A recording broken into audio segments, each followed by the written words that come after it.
CATCLASH week continues on North Metro TV. A victory for the Cougars girls team on the hardwood started it off. Spring Lake Park boys also a victory earlier this week. Now inside Fogerty, to the ice we go for Bengals and Cougars.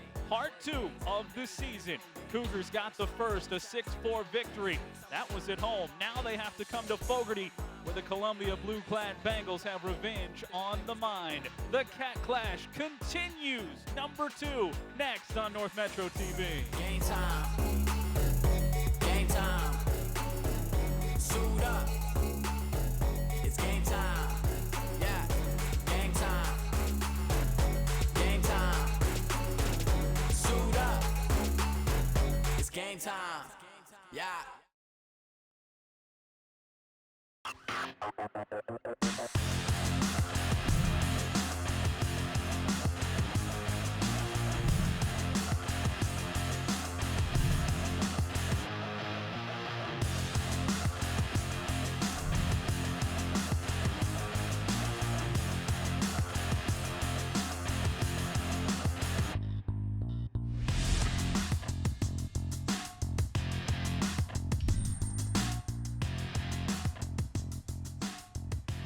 North Metro TV presents Northwest Suburban Conference regular season hockey, and it's a CATCLASH again. The Centennial Cougars visiting the Blaine Bengals. 5-5 in conference for the Cougars, 9-1 in Northwest Suburban Conference play for the Bengals. The only loss to the Centennial Cougars. Good evening. J.W. Cox alongside Nick Walsh as we are here inside Fogerty Arena. Blythe Wade will join us as well throughout the broadcast. And Nick, this is always a fun one. They've played once already. It was a 2-goal game that went back and forth after the Centennial got the early lead.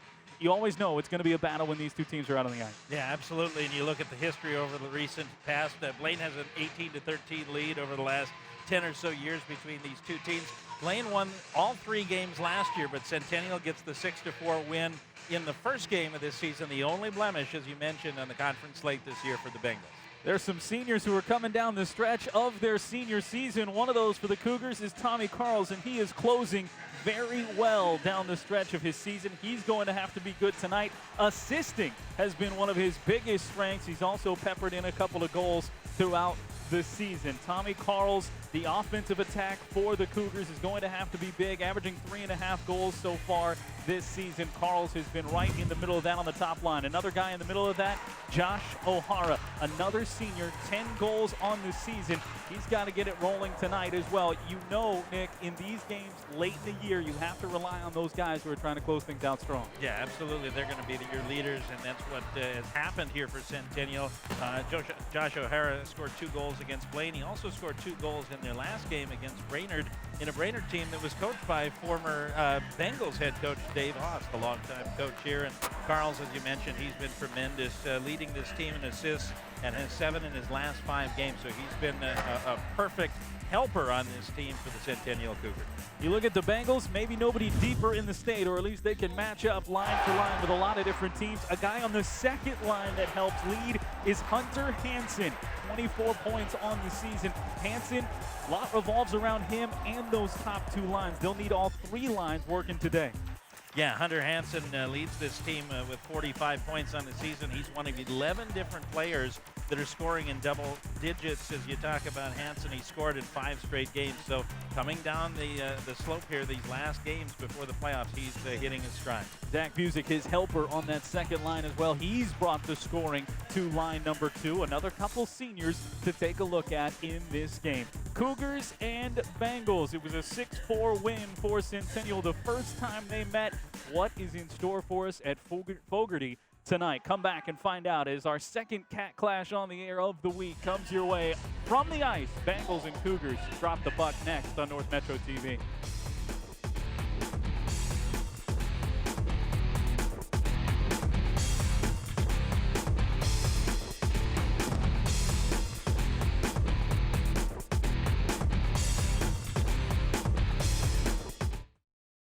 Pecorino, Campidoglio, vino rosso, vino bianco, cappuccino, Rigoletto, Canaletto, Saccomano, Vaporetto, Portofino, Leonardo, Amaretto, Marco Polo, Parmigiano, Caravaggio, Arlecchino, Allegretto ma non troppo piano, piano, Bardolino.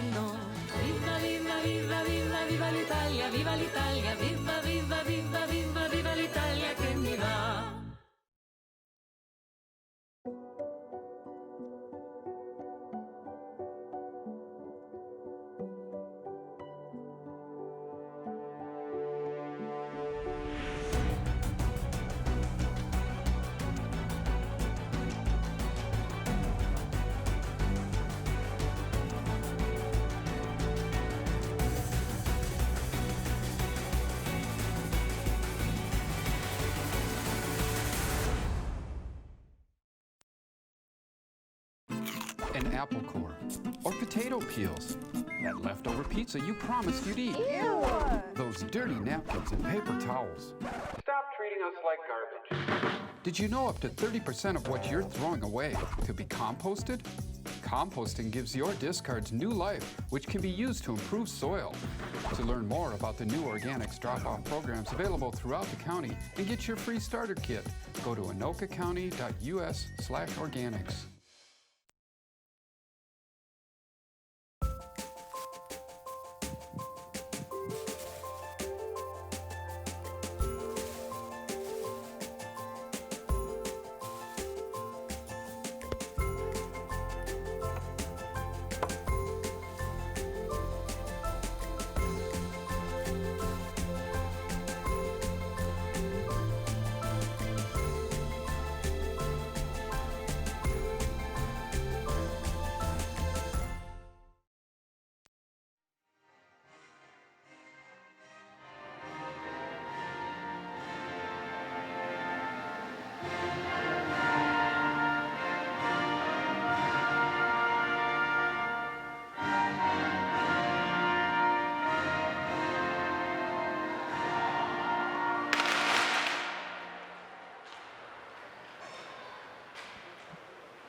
Ready to roll from Fogerty. The anthem in the books. Bengals and Cougars out on the ice. They'll make their way to the benches. Glad you're with us here for this one. J.W. Cox alongside Nick Walsh, Blythe Whaley as well down ice side for this one. Talking with both coaches, Nick, as you see the starters for this one. Carls Thompson, Carls, Lemaire, Wistersill, and Troji in net. Rickles, Ryman, Hansen, Strader, Brazinski, and it will be Ryan Wallen in net on that side for the Bengals, the sophomore. You look at this section, this is a key section game. Both teams even Steven for Centennial, a great Dottie section record for the Bengals, but still seeding up in the air in the top four, according to both these coaches. It could go any way once we get to that section tournament. Yeah, you've got a lot on the line. You've got two teams here that are battling for that section standing. You've got Maple Grove in there as well, and so this is going to be an interesting matchup. Of course, these are two teams that know each other very well. They played 3 times last year, once already this year, and you know, a couple of things you're always going to know about Centennial and Blaine. It's going to be a physical matchup. These two teams are not going to allow the other to push each other around. And, you know, talking to the two coaches, they'd like to see low-scoring game. For Centennial, obviously, they're afraid of this Blaine offense. They're very powerful on offense. So they'd like to keep this score lower, despite the fact that they defeated them 6-4 once. It's, you know, it's like touching the oven. You touch it once, you don't want to get burned a second time. So even though they got the win the first time, they'd rather take their chances with a physical matchup in the second game. Yeah, you look at that game and see a 9th-year head coach, Rich Minnie, who's come into this game and he's trying to beat these Bengals here the second time around. They jumped on them in both the first 2 periods, taking the first 2 goals of each of those periods, and that helped out to a 4-1 lead. Leo Troji, things rolling, steering one away. Troji is the junior netminder, a junior and a sophomore, handling both nets on either end here. The sophomore Ryan Wallen, he's played about 75% of the minutes for the Bengals this season, has put up some of the better numbers for Troji. He's played all but 20 minutes on the other end for the Cougars. 30 seconds gone. We've gone end to end. The conditioning on display in red and blue for the Bengals and Cougars in this key Section 5 Northwest Suburban Conference matchup, and a rematch here from that 6-4 win that was a Cougar victory. Carl's trying to chase it down in the corner. Can't apply pressure as we get our first changes for Centennial. Up ice. Back it comes Mason Wistersill. Plays it back, moving backwards. 2 minutes gone. Excuse me, 1 minute gone here. As we get the first icing, and we bring in for the first time Blythe Whaley. Blythe? Thanks, JW. Yeah, talking with Coach Manich before this one, he was telling me that his team knows that they have to get off to a quick start to give themselves a chance here tonight. They need to get pucks deep. He's hoping a couple of those guys like Pearson and Marshall are able to help them out as kind of that second string hitters. I mean, they have 3 guys in triple digits for scoring, so if Pearson and Marshall can help, that would be of great use tonight. On the Bengals side, Coach Carroll was telling me consistency, consistency, consistency, partially because last time they matched up against the Cougars, they got off to a rocky start. So if they can pull a whole game together, they know that they can get this one in the bag. Emotional game, of course, rivalry, but defense is what's going to get them to St. Paul. That will be the watchword. Play that defense. You can win in sections, and you can go all the way to St. Paul. They don't want to have to pull out the stop scoring-wise as Streeter sends that one in, and it pops up into the netting. Little push back and forth, set the physical tone, and we've already talked about it. It's going to come up more than once here, Nick. Centennial has always known in this rivalry that they want to try and go out and show that they can be the aggressors, and Coach Minnie's squad try and push them around a little bit and get them off their spots and get them thinking about how physical it is and take the finesse out of it. Anytime you have a team that is as offensively gifted as Blaine, you want to try and push them around a little bit. But the Blaine offense, of course, is a very mature offense as well, and so a lot of history and a lot of ability out there. So that's going to be a difficult task, especially the second time around, because obviously these Blaine Bengals remember that first game as well, and they got jumped on a little bit, as you mentioned, allowing the first 2 goals in that first matchup. So the key in this game, one of the keys is obviously who scores first, because Blaine hasn't been down a whole lot at all this season. So the key is going to be the first goal for either side. We've got a good guy at the back end. Wallen, who you just saw there, has stopped 39 of his last 40 shots. His last 7 games, you stretch it out, 91% on the save percentage, a couple of points higher than his overall season average. Cougars take it away at the blue line. James Novotny trying to push it down towards the net, send it back, and a shot steered away. Deflected out in front. Now here comes Hansen back the other way for the Blaine Bengals on a push. Defense can't get to him. Shot steered away by the shoulder of Troji. Pops up high in the air and knocked right back down by Max Marshall. Both teams with good looks at it. Bengals hold on possession. Send it to Rickles. Rickles with that top line back out there. Quickly to the point. Knocked off the stick of a Bengal. Back down towards Rickles. The puck trickles away. Lemaire trying to clear it out. Couldn't quite do it. 14.5 remaining here in this first, and finally it's slapped away and cleared. Nifty work by Owen Van Tassel, the sophomore. Got up there playing at the blue line and knocked it clear. Forced the Bengals to send it all the way right back down. That was tipped, so no icing. Troji forced to play it. He's been good of late, too. Has 1 shutout on the season. It came against Spring Lake Parkers. That one steered away. Rickles still right there on the spot, tries to center back in front. It's taken away. A little too strong in that centering try. A.J. Carls pushes it up to Tommy Carls. Tommy and A.J. working back with it. High point near side, right back in towards Tommy. Second shot steered away by Wallen. Tommy Carls right on the money on those feeds. He got him, just couldn't find it right past the netminder. Jack Ryman floating in. Ryman sends it towards the pads of Troji. None of these goaltenders are going to get off scot-free tonight. They're both having to make some saves here early with just 13:40 remaining in this first period. The little soft centering saucer pass hit into the skate of a defender. Settles out back to the blue line. Then Loftus holding it there. Schoberg sent it in towards the middle. It was redirected on by Busick. Busick, who played hero a couple of games ago and got the game-winning tally against Totino Grace, his second goal. Back to that Wallen attempt with Carls bearing down on it. Yeah, the one difference between the pace of this game between the two teams is that you see Wallen, he's made that's the only time so far that he's had to make a rebound save, whereas on the other side, Troji has had to make a number of rebound saves. So watch that early. Blaine has been able to pressure on multiple accounts when they've had the puck. Coming up on the 13-minute mark, Bengals hanging around. That second line, Hansen and Busick out there trying to attack. Couldn't quite hang on to it in the zone. Trickles all the way back. Knocked back in by Mason Streeter. Coach Carroll telling me he's got a lot of faith in those top 4 defenders, certainly trying to settle things down at the various blue lines and set the tone on defense. Troji couldn't find that one for a while, but it hops up from the heel of the glove and settles right back down at it. And the junior got 87% on the save percentage this season. All 19 of the decisions belong to him, too, at 9 and 10. And when you can't find the puck, the most advantageous place to put it is inside your glove. That's exactly where it happened to hop up. It hit the stick and hopped right into the left paw of the netminder Troji. He's given up 6 goals in back-to-back games, a 1-1 record. That's a nice little slap with the stick. Cleared off the doorstep, but he was red hot prior to those 2 games. The 4 games prior to that stopped 57 of 64 shots in those 4. Cougars pulling it out of the zone and bursting back the other way with Max Marshall sending it on. There's another rebound chance, but nobody could get to it as it dropped down in front of Wallen. Bengals clear the doorstep. Pushed up by Lindsay, near side. Braden Lindsay, 4 goals, 6 assists. Dealing with it in the corner, trying to recenter back out in front, looking for Sean Swigert. This is this 3rd line for the Bengals that's really going to determine the depth, but now Rickles gets out there, trying to get some added pressure. Cougars out in front of the crease, playing with it. Fired it to the near side. Worcester Show couldn't get it. Cam Schoberg tried to play it across the neutral zone and was knocked back down by Matt Everson, sophomore defenseman for the Cougars.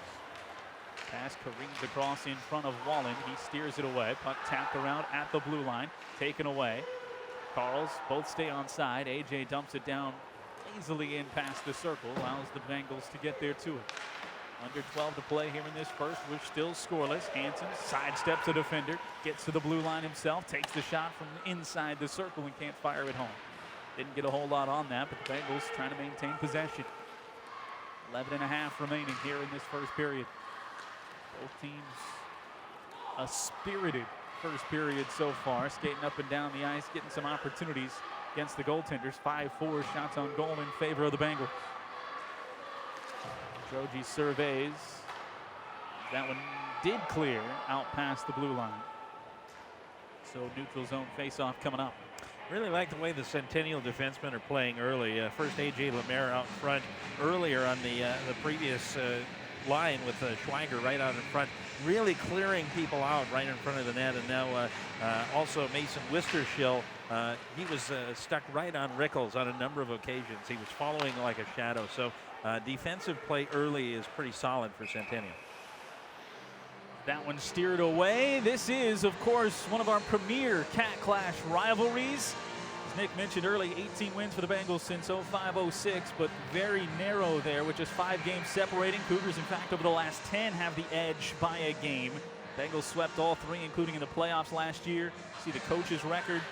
Cougars trying to get back on the beam here. And it's tight. Any way you break down those numbers, it's a good, evenly matched rivalry. Something we've talked about as we've had one of these teams on our air before. Hansen working past the blue line. Physicality of those 2 defenders knock him down on the ice. Bartle, quick touch. Over to Munson. Munson enters it in. That one wide, looking to get back toward the near side for Jake Pearson, who had an early shot in this game. Haven't heard a whole lot from this front line. Walrath fires that to a cutting Busick. Couldn't connect. 10:20 remaining, still scoreless. All this playing to what the coaches both wanted to, talking about a defensive game. Lemaire works it all the way to the blue line and flips it back down. Bartle overruns it just a second. Turns it over to the Blaine Bengals. Entered in on that far side for Lindsay.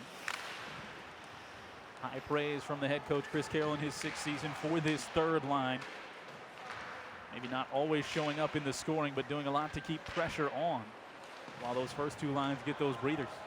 Well, when you have a third line that it can keep active and keep very physical, it wears down those other lines, and it allows the first and the second lines to do what they've been doing, which is putting up those huge numbers. Cougars trying to set up possession here. Held in by Wistersill, and he sends that long one in. Rebound chance was just steered away. Novotny was right on the doorstep. Could never find the handle. Wistersill trying to hold it on again. He's paying for that price. Got it to Novotny at the circle. Novotny looking to distribute. Instead, takes the high angle shot, steered away by Walling. Cougars again hold. They have indeed set up shop here. 6-5 still trailing on the shots on goal. In towards the net. Goes Van Tassel. Still alive with the puck. Turned away by Wallen.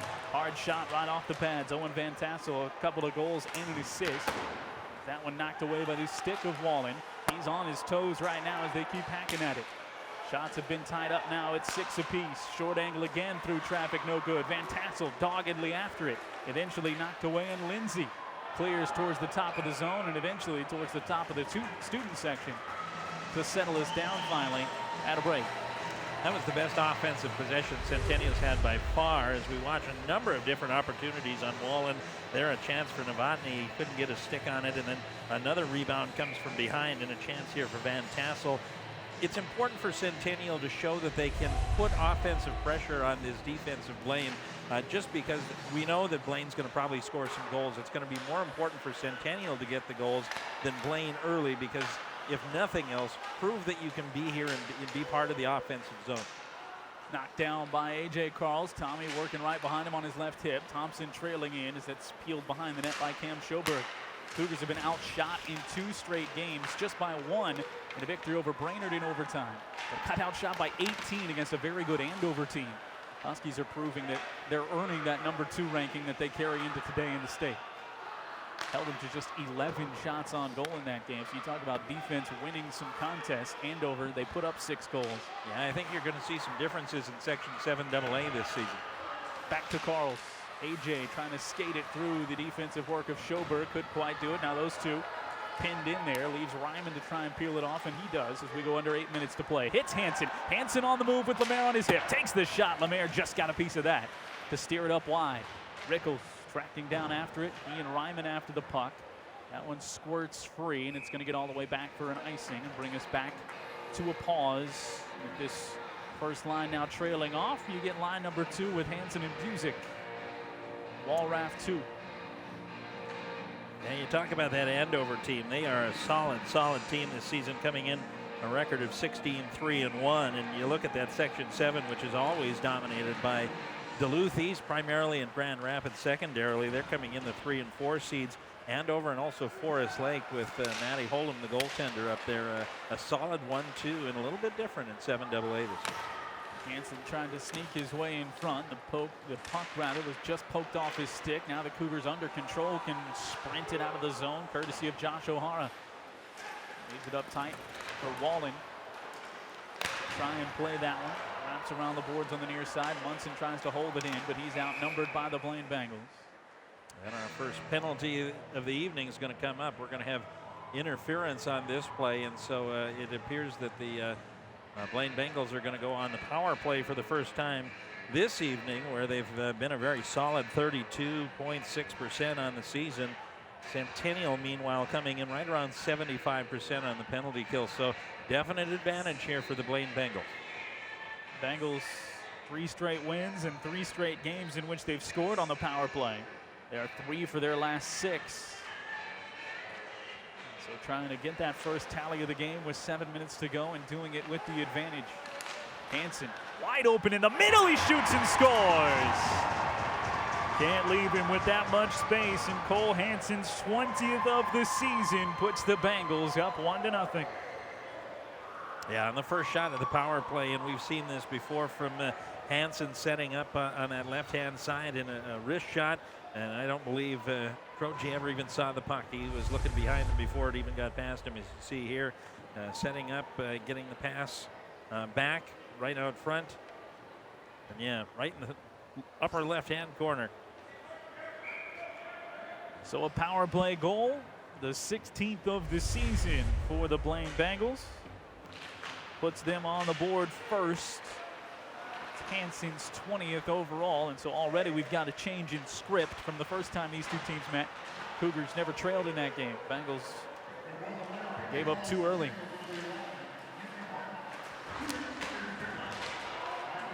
Cougars in a spot to try and respond now. Plenty of time in which to do it. And we talked about it in the pregame show that first goal was going to be pretty important. And now the interest will be to see how Centennial reacts to that. As you mentioned, they had a 2-0 lead at home in the first game, but a different situation altogether on the road and down by a goal. They played well so far, but this Blaine team, as we've seen before, they can start rolling in waves. So the next goal here is definitely important for Centennial, maybe more so than if Blaine were to get the second goal. 6 minutes to go. A close number 1 would be to still go into the intermission just 1-0. They'd love that too and continue that fight. As they put that one in tight on Wall and force him to cover it up.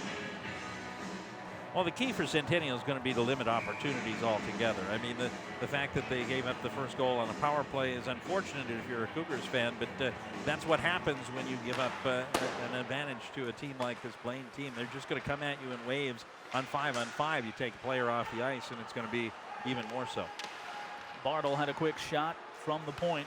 Couldn't get it to go. He's fighting to get the puck back. Nearly did against Schoberg. Both of them float down below the goal line. Puck pops out under the control of the Bengals. Knifed up the ice, looking for Busick. Busick with speed, plays it off the boards. Again, bangs it off the boards, hoping he can get Walraff coming in behind. Second line trying to go to work. Hansen, who just scored at the point, steps around, little space, short angle, no good. That was just enough defense from Matt Everson to force him down to the goal line. Made it a tougher shot. Bengals again amidst a change. Ryman back out, floating in the middle as the Bengals bring it on again. Everson again, right at the center of attack defensively, trying to peel it away. Back out to the blue line for Finn Loftus to Schoberg. Steered away, that was well wide. Wrapped around, Ryman controls. Dump back down, there's Rickles. Carson Rickles, the #1 scorer, wraps it around, but right to the pad of Troji. Turned away, and the faceoff will come to that glove side of Leo Troji. That's Carson Rickles. Picked up his 3rd hat trick of the season in the last game up against Anoka, and he was eventually on this play going to hunt himself a 1st goal of this one. Yeah, he's tremendously talented, and you can tell when he's on the ice.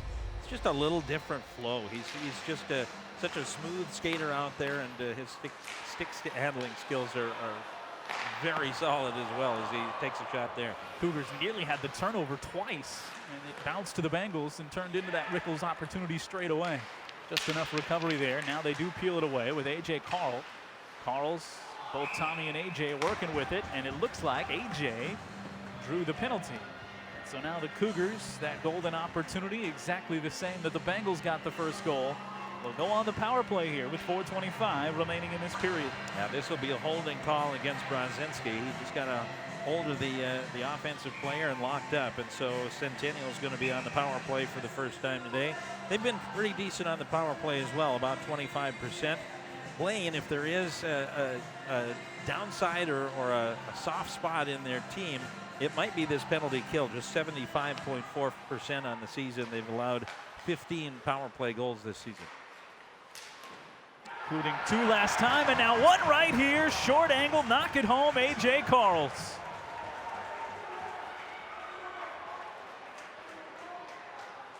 Carls, that's about as wide of an angle as you could possibly shoot a hockey puck and still score a goal, as Carls on the season picks up his 13th goal. That's just 1 behind Henry Bartle for the team lead. As we watch here, he is right along the red line here, and he's behind it himself as he takes the shot, and it goes off the pad and bounces in. So a wonderful opportunity for the Centennial Cougars to get that goal right back on the power play, and in the unlikeliest of places to shoot one is Carls picks up the goal. Now that's a bit different, just as early basically as the Blaine power play, but that one came from straight on. Look at the announcement. Streeter trying to get one back, can't get it back to the defense, turns into a Bartles break. He can't maintain it. Instead, it's hacked down to Max Marshall. Marshall now battling in the corner. That's Van Tassel, battling with Marshall. He does push it down, leading it out for Novotny. Skates to the puck in the far side corner. Centered it back out, too strong.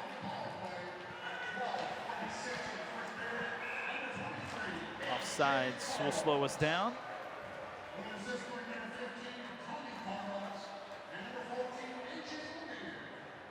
Lemaire and Carls picking up the assist, so that extends things for Tommy Carls. He's now got assists in 10 of the last 12 games. Tommy Carls to A.J. with the assist from Lemaire.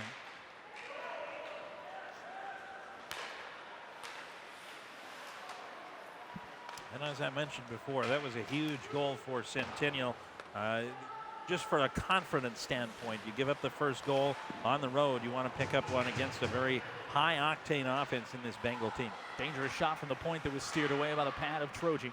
Back out it comes to Everson to push it across neutral ice. 3 minutes remaining here in period number 1, a period that's seen 18 shots on goal, and both teams picking up a power play tally.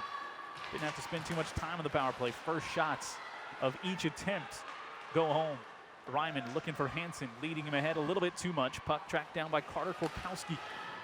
Junior defenseman with 6 points on the season. Leaves it on the far side boards, trying to sneak that one ahead to Bartle. Couldn't quite get it there. In for some fun, it would appear, here tonight at Fogerty. Bengals up to Ryman. Leave it to the back of the net where Troji plays it. Busick attacking in there. Neither team setting up much of anything here as they've gotten the changes going back and forth. I think everybody's got the skaters they want on the ice now. We can go to work. It'll be Centennial with the first crack. A.J. Carls looking for 2. From the point, sidesteps his way through, lost the puck eventually. Van Tassel knocked it down, kept it alive, goes to Tommy Carls. Tommy in tight towards the net, wraps it around, and it was steered away. That might have been a defensive stick more so than Wallen. Either way, it stays out of the cage, and we stay 1-1. High up over the blue line. Where'd that go? Into the crowd? I'm not even sure if that didn't hit the post as much as it hit anything. Wallen was on the far left side of the post as we watch here. Carls with a golden opportunity to get a 2-1 lead, and he was affected there. It was a nice play there by, I believe it was Ben Walraff, and he got just enough of a stick on it to deflect it off and keep Centennial from taking a 2-1 lead. 1-0 Bengals on the power play, 1-1 to tie it up for the Cougars. Just recently on the power play from A.J. Carls. Hansen for the Bengals, Carls for the Cougars here in the first. It's a 2-1 game out of the first time they met. Lemaire through traffic, bouncing up and high over the crossbar. Dangerous though on that ricochet. Wrap to the corner, Lemaire trying to track it down. Physical there, freed the puck to the middle. Carls put it out towards Connor Thompson. Thompson had it taken off his stick by Finn Loftus. Loftus to neutral ice finds Busick. Busick sprinting far side. Busick right in, flips it to the near side. Looking Hansen couldn't get his stick on it. Minute 5 remaining. Carls sprinting, puck on its end, rolling inside the circle. Carls loses an edge. He loses that battle back out to neutral ice. Tapped around to Busick. Busick from the blue line, flips it down into the corner, will chase. Here comes that third line here with a crucial 50 seconds to go in this tie game in the first period. Bengals holding on. Streeter at the point. Turns back to the blue line, fires across the way. Centered back down in towards the middle off Troji. Fight inside for Lager. Back out Streeter. Streeter with a good look, but he just flips it a bit wide. 30 seconds remain. Still traffic in front. Lager holds it in. Flipping puck going through the circle, deflected back out. Settled by Schoberg. Right back in on Troji, and he steers it with the pads. 20 seconds to go. Nobody springs to that puck, and eventually Marshall gets over there, make it Everson. Trying to wind it out of the hot zone, and eventually does through neutral ice. And Everson did a tremendous job keeping the Blaine center out of the side. Van Tassel got it back out in front, and Pearson was turned away by Wallen. A break formed. Now back the other way comes Hansen. He lets it fly. Hansen into Troji as the horn sounds. Everybody making saves in the final 15 seconds, and we will go 1-1 to the break. Shots, 21 total. We had some action and some fun. Both teams a power play goal in the first, but we go 17, and we're no closer to deciding this one than when we started. 1-1, 11-10 shots on goal for the Bengals. Take a look at just the takeaway there in front. That's earning an opportunity there late. Nearly went home for Pearson. Yeah, and then you see here Hansen in the last second breakaway. This would have been good if it would have gotten past Droji, but you can see he's in a celebratory mood after saving that, not even last second, but last millisecond shot to keep this game tied at 1. How about the timing of Hansen? You think he's playing confident? I mean, you know the clock's winding down. He still takes the little stutter on the swing through. Supreme confidence there for the young man. It was Hansen who scored first on the power play, his 20th goal of the season, to go along with now 27 assists. He was assisted on the play by Jack Ryman and Hunter Hansen. On the other side, a power play goal as well for A.J. Carls. Carls was assisted by his older brother, Tommy, and A.J. Lemaire. You know it's a big game when you got the big skater out here on the stilts. Well, big defensive battle we're putting on the foil here tonight between the Blaine Bengals and the Centennial Cougars. As the Hansen brothers are here tonight, at least one of them. It's a classic Section 5 Northwest Suburban Conference showdown. Bengals are looking for that big 14th victory of the season. Cougars looking to get back even at 10 apiece. We've seen some of the defensive battle that we thought we might get. Certainly there's been some physicality, Nick, and I think both teams kind of giving as good as they're getting on both sides. Nobody's getting pushed too far off the ice. Yeah, and I really like, I've been talking about it throughout the game, but particularly Centennial, the defensive ability for some of their defensemen to keep those players out of the front of the net. I mean, the way that the Blaine Bengals play, they like to set things up close and get in there, and Centennial's defenders are not allowing that to happen. Blythe Whaley's downstairs with one from each team here on North Metro. Blythe? Thanks, standing next to Cole Hansen, getting your team on the board first. What is the energy out there on the ice? Right from the puck drop, it's a rivalry, and we both know that, and I think the fans know that too. So, there's a lot of energy in the building. It's always big to get the first one, and we're going to keep playing that way. It's senior year. You've beat this team once already this season. What would it mean to you to beat them twice? You know, it's last time we'll get to see him before sections, so it's kind of a statement, and I think it'd be huge for us, not just for sections, but the rest of the season when we got some big games coming up. Going forward, what do you have to do to get this one done today? Just stick to our game, you know, stick to our base, do what we do best, and shoot the puck. Awesome. Thanks so much. Congrats on your goal already. Thank you. I appreciate it. Heading on over, AJ Carl scoring here for your team, getting that tying goal. What did that feel like to be able to put your team back in this one? It feels really good to get the first one quick in the first. Really got the boys going. Now I feel like we're actually in the game again. It's great. So, of course, playing with your brother, how fun is that to have him assist you here on this goal as well? Oh, it's the best part about hockey for me. I love playing with him. He's the best teammate I've had. Played with him for a long time now. It's just great whenever we both get a point on a goal. So you've already played this team. What is it going to take for you guys to be able to surge ahead here?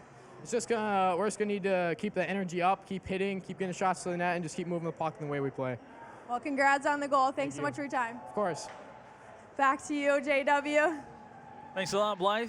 You got to love that. The younger brother loving playing with the older brother. And they connected on the goal that tied the game late in the first on the power play. We'll see what the second has in store when we come back to Fogerty Arena. CATCLASH week continues. More Bengals and Cougars next here on North Metro TV.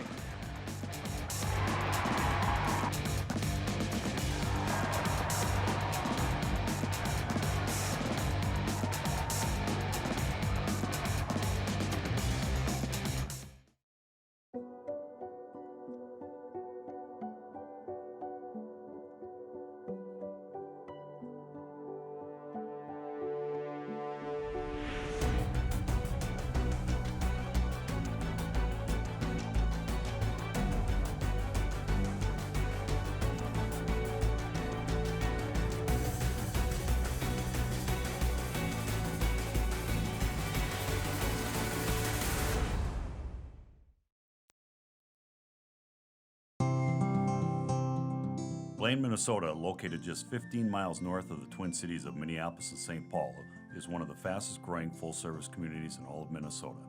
Blaine features great amenities such as the National Sports Center, home to the USA Cup Youth Soccer Tournament, the largest youth soccer tournament in the world, the TPC of the Twin Cities Golf Course, and many great parks and trails. Blaine has life cycle housing for families of all sizes and income levels, from apartments to townhomes to starter homes, with high-end executive homes and senior living facilities also available. Blaine's employment opportunities are numerous and diverse. Blaine is home to high-tech companies such as Infinite Campus and Streamworks, as well as many well-paying industrial and light industrial companies located throughout the city. Retail shopping and dining opportunities are also abundant in Blaine, with retail centers like Northtown Mall, the Village of Blaine, and Victory Village. When considering where to relocate yourself, your family, or your business, Blaine should be at the top of your list. North Metro TV News is your source for local stories. Highlighting the issues in your community, we bring you the news that's closer to home.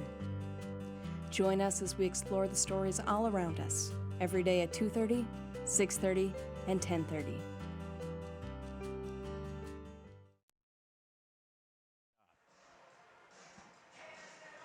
Back here at Fogerty, where the concessions are hot and tasty. Just ask her, look at that. She's enjoying life right now inside one of the premier high school hockey arenas in the state. We're here with a 1-1 game in one of the premier matchups in boys hockey in this state. Blaine Bengals and Centennial Cougars playing to the draw here after one. It was Ryan Wallen making early saves for the Bengals. As we talked about it, Nick, there was all kinds of action in this first period, and both goaltenders had to be on their game from the start. Yeah, Blaine started off with a couple of waves, got that early one-goal lead, and then Cole Hansen picking up the goal.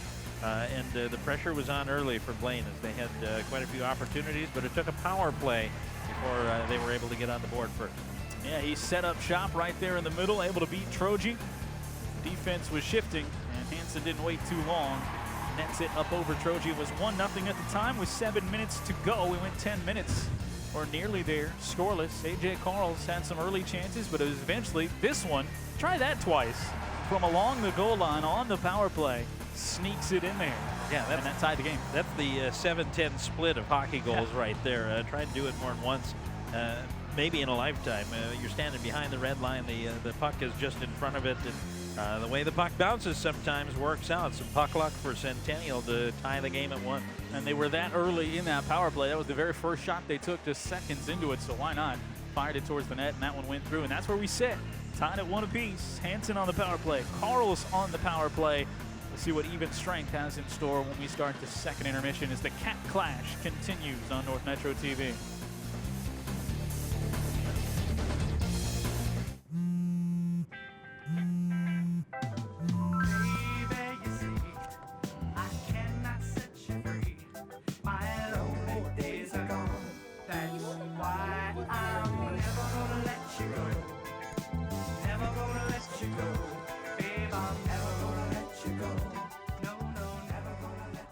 Here you go. Thank you. Thank you.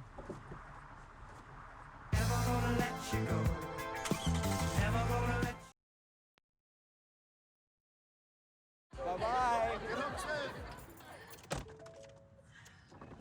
Hi. Hoping for a crisp breeze to help keep you alert. Oh, he took a sip of water too. That'll probably help. You were probably gonna turn down the radio too, so you could focus, right? Probably okay isn't okay. Right. If you see a warning sign, stop and call a cab, a car, or a friend. I think the water line is what really drove it home. I blew on him.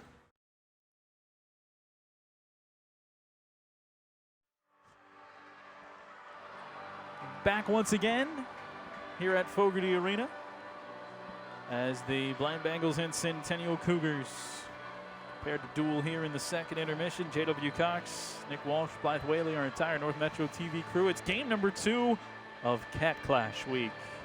We had hoops, in which Centennial, they were tested on the girls' side by Spring Lake Park, and then eventually Centennial wins it by 7. Boys Spring Lake Park team got vengeance on the same day. They've been pretty good this year.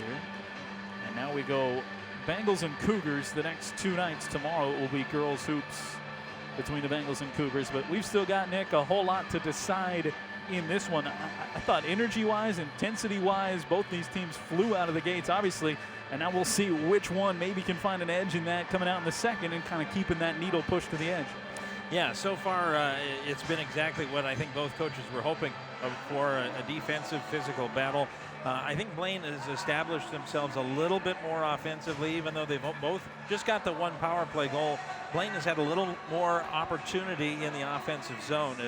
If Centennial's got one thing they'd probably like to do is find a little more offensive possession inside the Blaine zone if they're going to create more opportunities, despite the fact it's just 11 to 10. I think the quality of the possessions have just been a little bit better for Blaine so far tonight. One note for the Bengals that you talked about a little bit in that first period, how quickly they can score. That was a positive sign in that first matchup. The 2 goals they scored in the second came less than a minute apart, or basically right at a minute apart. Unfortunately, they'd already given up 2 more goals to the Cougars, and it got them as close as 4-3. Cougars quickly back the other way, and Wallen has to throw that glove up, make the save over his head and left shoulder. Face-off will come here in the Bengals zone.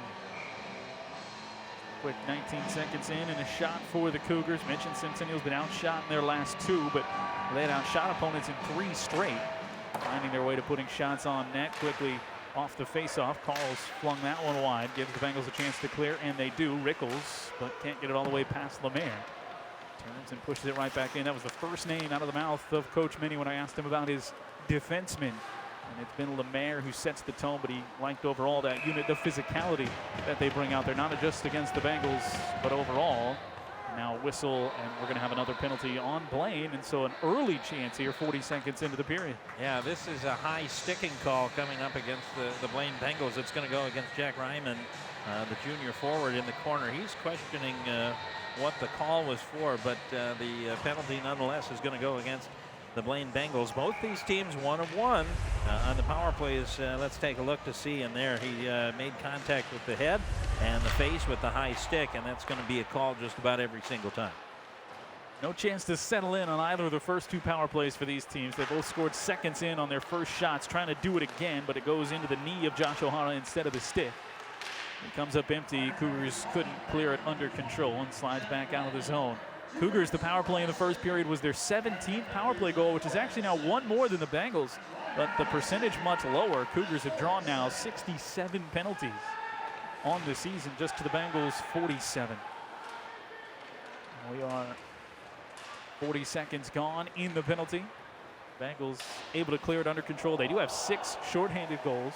Both teams actually have 6 shorthanded goals on the season. Cougars have given up 3. Not much of a chance there for the Bengals, but they do waste away time. Pushed up ahead, quickly goes to Max Marshall, and he settles it into Wallen. Makes the save with 1 minute and 5 seconds remaining on the power play. Been a good job by Blaine so far. Centennial got an opening shot off, but since then Blaine has been able to control the tempo of this penalty time, and still 1 minute 5 remaining, but the face-off is key here for Centennial to establish the zone. Didn't do it cleanly, but are able to tip it out to Lemaire. He settles to Bartle, who on the power play is playing out at the blue line. Sends that one dangerously down towards Wallen. Nobody there on the rebound chance, so it clears all the way past the blue line. Again, Hansen mucking up the works a little bit. Loose puck goes up to Rickles. Rickles with Hansen trailing in behind in the slot. Rickles still dangles with it, put it off his toe, and eventually Cougars able to stop it up. Still outside of 30 seconds to go in the power play. Bengals, though, knock it down in the puck's pursuit of the zone. All the way back to Troji. Work to do with 30 seconds left to try and make this power play to their benefit. The Bengals stop them right at the blue line. Bengal bench wanted something behind the play, to no avail. Well, they wanted icing is what they wanted. As the shot came from beyond the center stripe, and so depending on how you read it, that probably should have been icing, and Blaine wanted an offensive zone face-off inside the Centennial zone. As it is, they're going to kill this penalty off as the puck trickles back down to the other end. And so now 1 for 2 on the power play for the Cougars. Didn't really get much of it. You talked about needing the possession, and once we did, we never saw it again for the Cougars. Yeah, and for the Bengals, a nice job by the defensive front, and also the fact they had their #1 offensive line. It's really advantageous when you can put your #1 offensive line out there and still be solid on defense. And with that big front line of Rickles and Hansen, they're able to do just that. Bengals have won 4 of their last 5. Cougars have won 6 of their last 9. Both teams had some missteps. For the Bengals, it was both out of section and out of conference for the most part. Their early missteps. Losses to team like Blake and Duluth East early in the year. For the Cougars, they've been even Steven in both the section and in Northwest Suburban Conference play. Trying to close the season strong. Both teams have 5 games left after this. In front, it goes, and a goal for the Cougars. It trickled right back out in front, and it looked like Van Tassel was able to knock it home. Yeah, Van Tassel, as we take a look at this replay, the Centennial Cougars, that was kind of a sloppy goal. It was not by any means a Van Gogh, nonetheless a Van Tassel. As we take a look here, that puck in the corner looks like solid defense. The puck gets loose, and Van Tassel gets the opportune goal as Wallen thought it was going to come around to his right side, and it's stuck on the side of the net, and Van Tassel gets the goal, and Centennial has their first lead tonight at 2-1. OVT with just his 3rd goal of the season, but it's his 2nd in this rivalry against the Bengals. Troji under assault, and he knocks it away to the near side. So 2 straight for the Cougars. Gets them back from a 1-0 deficit. Novotny's given the lone assist on the goal. Loose puck right out in front. A turn for Ryman, and that was deflected down neatly by Korkowski. So a little more action in the first 10 minutes than we had in the first period. Hansen behind the net, trying to walk along the goal line, keeping things out of the line of sight of Troji for the moment. Bengals, though, setting up shop here. And eventually the puck flipped up on the far side, cleared out of the zone, looking for Josh O'Hara. How about Owen Van Tassel, the sophomore? 2nd goal in the rivalry. He's now got 4 points on the season. He scored in that 2nd period after the Bengals had scored twice. Van Tassel's was the answer that put him up 2. And the sophomore, yeah, crack a smile, young man. You're on TV. Yeah, it's one thing to score goals as a sophomore. It's another when you score big goals in big games, and that's what he's been able to do. You mentioned the goal in the first matchup between these two teams, and now tonight, and a big one that gives the Cougars their first lead tonight. It's imperative that Centennial, as the road team, establishes themselves and not only erases that deficit, but takes the lead here. Hansen, I think he got caught in between of what he wanted to do there with a teammate flying down, had Ryman in the middle. Thought about passing, left off his stick too much. Ryman just got the puck back. He centered it back. Lemaire tapped it away from Hansen. Hansen, though, tracks it down to the corner. Back to Rickles in front. Trickles to Ryman. Ryman takes it away from the top of the circle, looking back for Hansen again. Off the boards, he sweeps it around in front, and Troji brings it to a stop. You talked about Lemaire picking off that pass on the first set of this offensive possession for Blaine, but I think it was the second time when the puck came right in there, he was able to break up a potential centering pass, and that allowed the Centennial defense to kind of catch their wind a little bit and eventually allow Troji to cover that puck up. I can't say enough so far about what the junior A.J. Lemaire has done tonight. He's been just tremendous in front of the net. Coach Minnie knows of what he speaks. He's seen these guys play now in game number 20. Both coaches talked about with just 5 to go, you're not reinventing the wheel at any point in practice. You're trying to stay sharp. Coach Carroll talking about finding consistency for his guys down the stretch. And that's what it becomes here. You are what you are at this point. You just need to find a way to execute. Quickly, tight on Troji. He pins down that shot from Braden Lindsay. It eventually snuck in there, but they'll wave it off. They had already blown the whistle. Lager was in to try for the rebound and lost his stick for his trouble. Yeah, you hit the nail on the head. At a certain point of the season, you go from trying to develop what you're doing, and you're always trying to learn and try to grow as a player, but at a certain point, you realize these are the players that are going to be the ones that are going to carry you in any playoff scenario. And so I think that's what Centennial is going through. I think Blaine probably knew earlier on in the season what they had. Centennial is a little more of an evolution, but they're hitting their stride at the right time. As you mentioned earlier, they've won 6 out of their last 9, playing some of their best hockey, even though sometimes the statistics don't always show it. You talk about being outshot in a couple of games, but nonetheless playing pretty well. Off the draw, Busick fired it quickly, and it rolled down off Troji, but he still got the whistle. Talk about coaches knowing of what they speak. Both these guys come into this game tonight with a better than 600 win percentage in their time. Coach Carroll, 6th season, up over 100 wins. Coach Minnie up over 148. At 148. That puck still loose on the doorstep, though. Eventually the Cougars find their way to it under control with Everson taking it out to Bartle. Bartle sent that one in tight. Just trickles wide of the near side pipe. Coming up on the 11-minute mark. We've had a power play that went awry. Busick takes the puck away at neutral ice, slides it up front for Hansen. Hansen looking to get it inside, and it's turned away again. Troji making another save. His 19th of the game, and for Leo Troji, trying to bounce back from what we talked about. He's 1-1 in his last 2 games, but he's given up 6 goals apiece. And you see the rush here. Hansen with a backhand pass, and Busick right on the doorstep, but Troji able to make the play. If Busick maybe a little too close to the right wing, if he had been a little bit further out towards the middle, he might have had more of an angle, but nice save by Troji nonetheless. Troji's been perfect in the period so far, 7 for 7. After he stopped 10 of 11 in period number 1. Harkening back to those 4 games before he gave up those back-to-back 6-goal games when he was up at 91% on the save percentage. Carls, lots of work to get in tight. He issued it off to his brother on the left, and it was just turned away once again by Wallen. Back come the Bengals on a break with Hansen in the middle. Rickles to the left. That puck slides across, steered away by Troji and cleared out by the Cougars. It's going to bang down off the boards. Too strong for the icing. So out of all that back and forth action, we'll get the face-off in the Cougar zone. There's a good chance by the 2 Carls right out in front.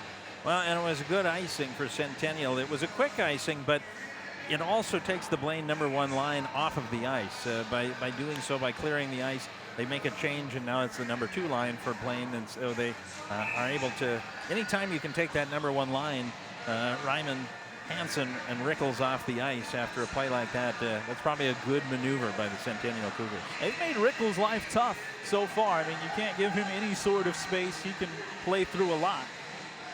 But they have had him marked throughout this one. Got the face-off sorted out as we take a little trip here at 18-14 on the shots in favor of the Bengals. Troji had that one kick up under his pads. Through the whistle while he sorted it out. Rickles' line, so effective. Top line, Rickles with 21 goals, Cole Hansen with 19, Jack Ryman with 9 and 14 assists. That's a barrel of points among those three. Another top line for the Bengals. That's effective. We've seen those through the years as Troji steers that one away. A couple of defensive shots from outside the circle. Back to Streeter it goes. Ian Loftus. Lob of the deep shots, the last two. Tipped away at the circle, tracked down, looking for Lager in tight as it's spun in there by Lindsay. Saved again by Troji. Another face-off still stuck in the Cougar zone. And here comes that number 2 line.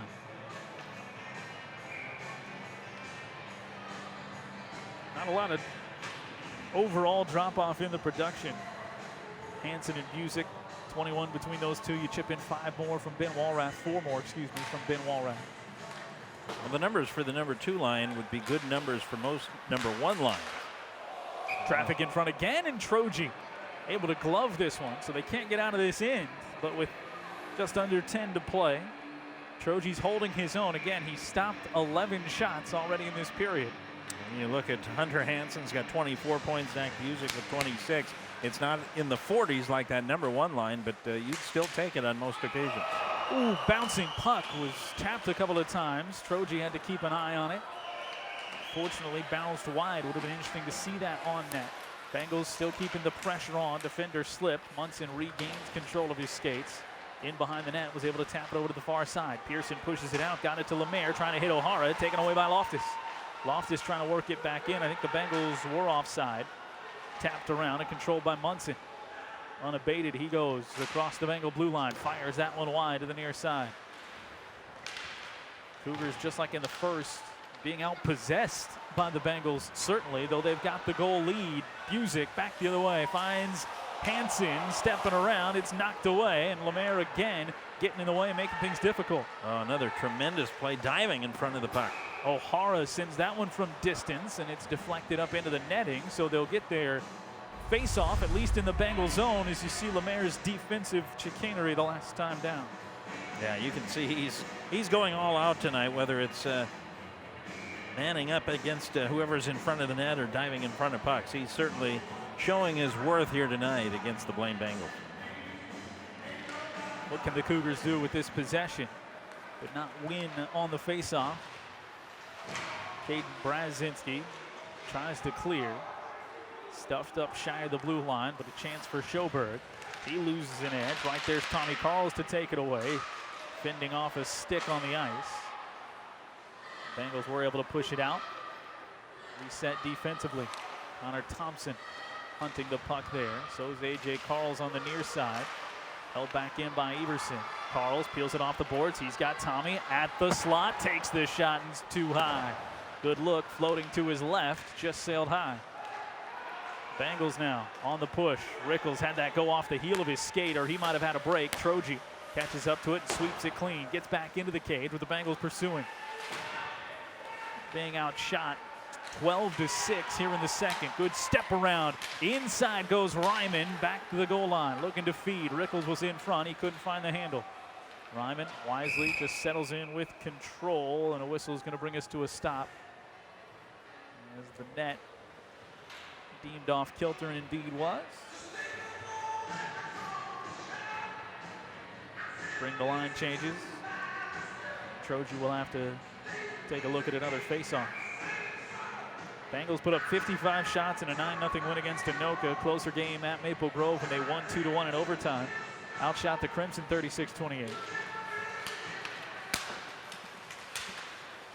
Second win against Maple Grove this season already for the Bengals. Those were gigantic.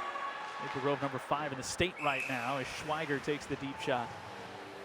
Bengals have gone 2-1 with those 2 victories against Maple Grove, against top 10 opponents. They lost to number 10 Edina, but still 2 big-time top 10 games remaining in their final 5 as they'll take on number 6 White Bear Lake. That's next on Saturday.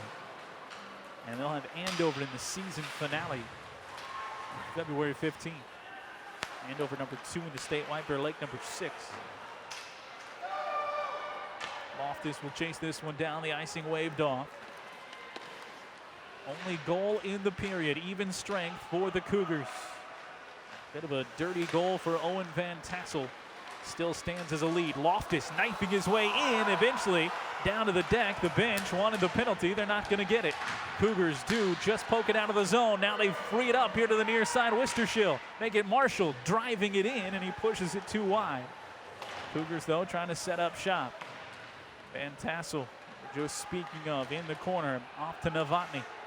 Marshall's in the middle, got it to Marshall. He shoots, and that one goes wide. Maybe just a piece for Wallen. Still on the spot as the Cougars are pursuing. Up against the boards, Novotny takes it away. Feeds it to the middle, trickles all the way back out to Lemaire. He'll take the long wrister and couldn't get it to go.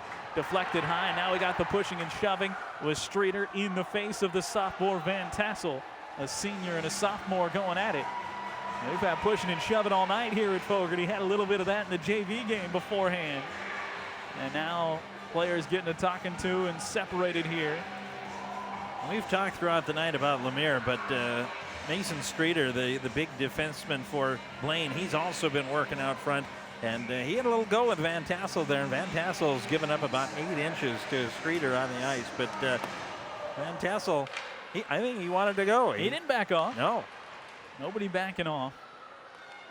And that one was stuck up on the boards. Bengals trying to clear it. Couldn't quite get it past A.J. Carls, and now they do on the second time around. Cleared out, Walrath poked off the puck.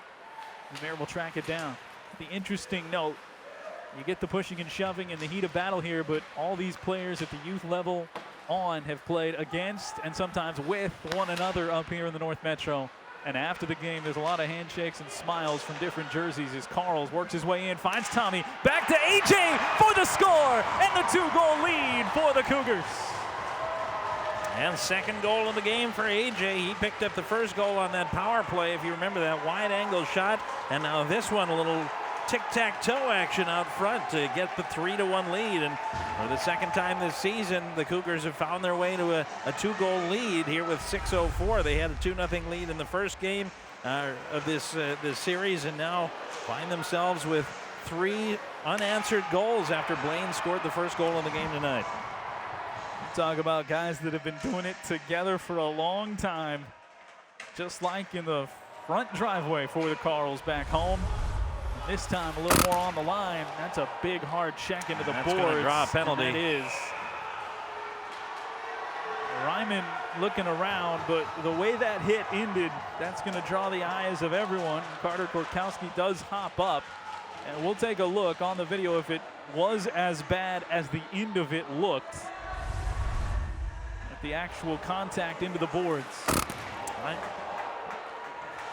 I'd say it looked worse at the end than the actual I was going to say, was. It looked like Korkowski kind of lost an edge and he was turning around. There's a big difference between going in face first and back first. It looked like Korkowski was kind of turning his body back. And so for him, that's a good thing. Ryman came in hard, but fortunately, watch this right here. As you watch Korkowski, he's actually turning backwards. Lost an edge a little bit, and then Ryman put him in. And there's not a lot, I mean, he dragged into him. There's not a lot of contact, though, from Ryman that he's forcing him into the boards, but I think all the time here at the high school level, that's going to draw a penalty. Yeah. It'll just be the 2 minutes. Yep, looks and sounds are going to make a difference sometimes, right or wrong or what you think, but that's going to be how it works sometimes. Already a 2-goal lead for the Cougars. They're 0 for 1 in this period on the power play.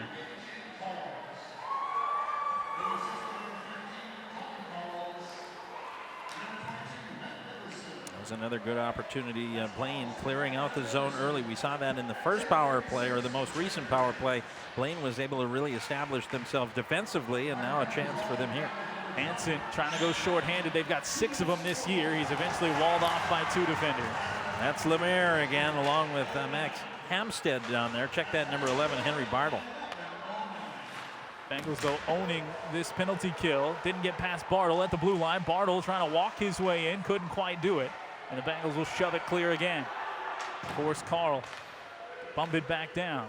O'Hara in towards Tommy Carl. Tommy from the circle, rather from the goal line. Back to the circle for Bartles. Held in by Lemaire. Back to Bartle. Bartle popping it up high, and it drops below the goal line. Carls to Carls. AJ from the circle in traffic, knocked around, and eventually Wallen settled it in, even though he had two friendly skaters right in front. That was a bouncing puck, and the sophomore decided to pull it to a stop. I have to laugh because Mason Streeter's just plowing people over out in front. He's establishing whose area is front of the net right now, and the fact that he's so tall out there, he's so noticeable out there, it's pretty entertaining to watch. Cougars still outside of 40 seconds to go in the power play opportunity. They've scored once on the power play. That was in the first. Tight angle there, no good. Pearson couldn't get it to go. Bengals a chance to clear it out with Schoberg, but he's surrounded by 3 red sweaters. Wasting time as it does pop free of his own. It'll be less than 20 by the time they catch up, and Van Tassel to it. It'll be less than 15 to try and push back down the ice. Van Tassel right now the go-ahead goal, scored the second of the night for the Cougars. They've expanded the lead courtesy of the Carls to Carls connection. This power play will end. There'll be 1 for 3 on the night. And we stay 3-1 here in the second. Bengals back to 5-on-5 to try and answer. Busick, Hansen, Ryman line was a mixed line as Ryman was still out there. Now he gets his mates. Ryman, Hansen, and Rickles.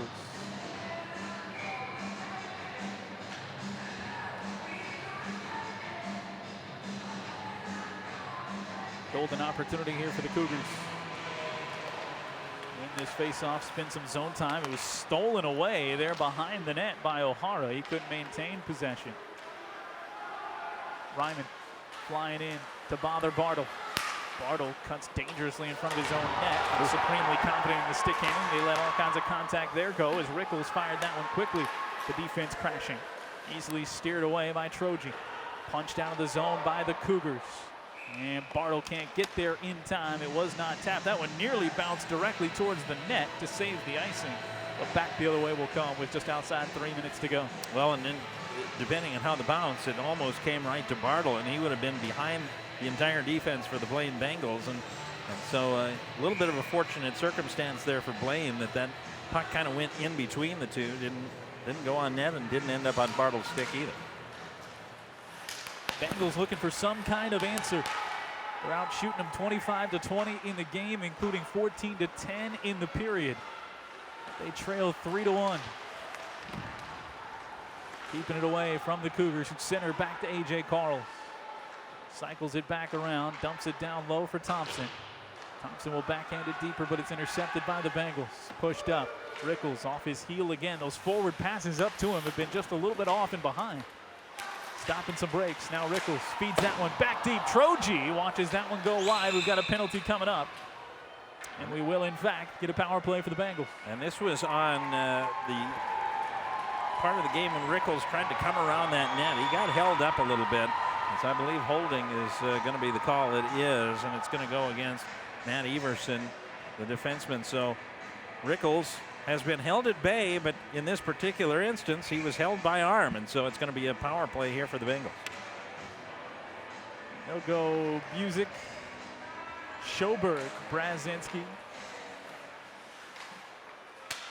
3 of the 5 to start it. 1 for 1 on the power play. Down low also Bryce Lager working to free the puck.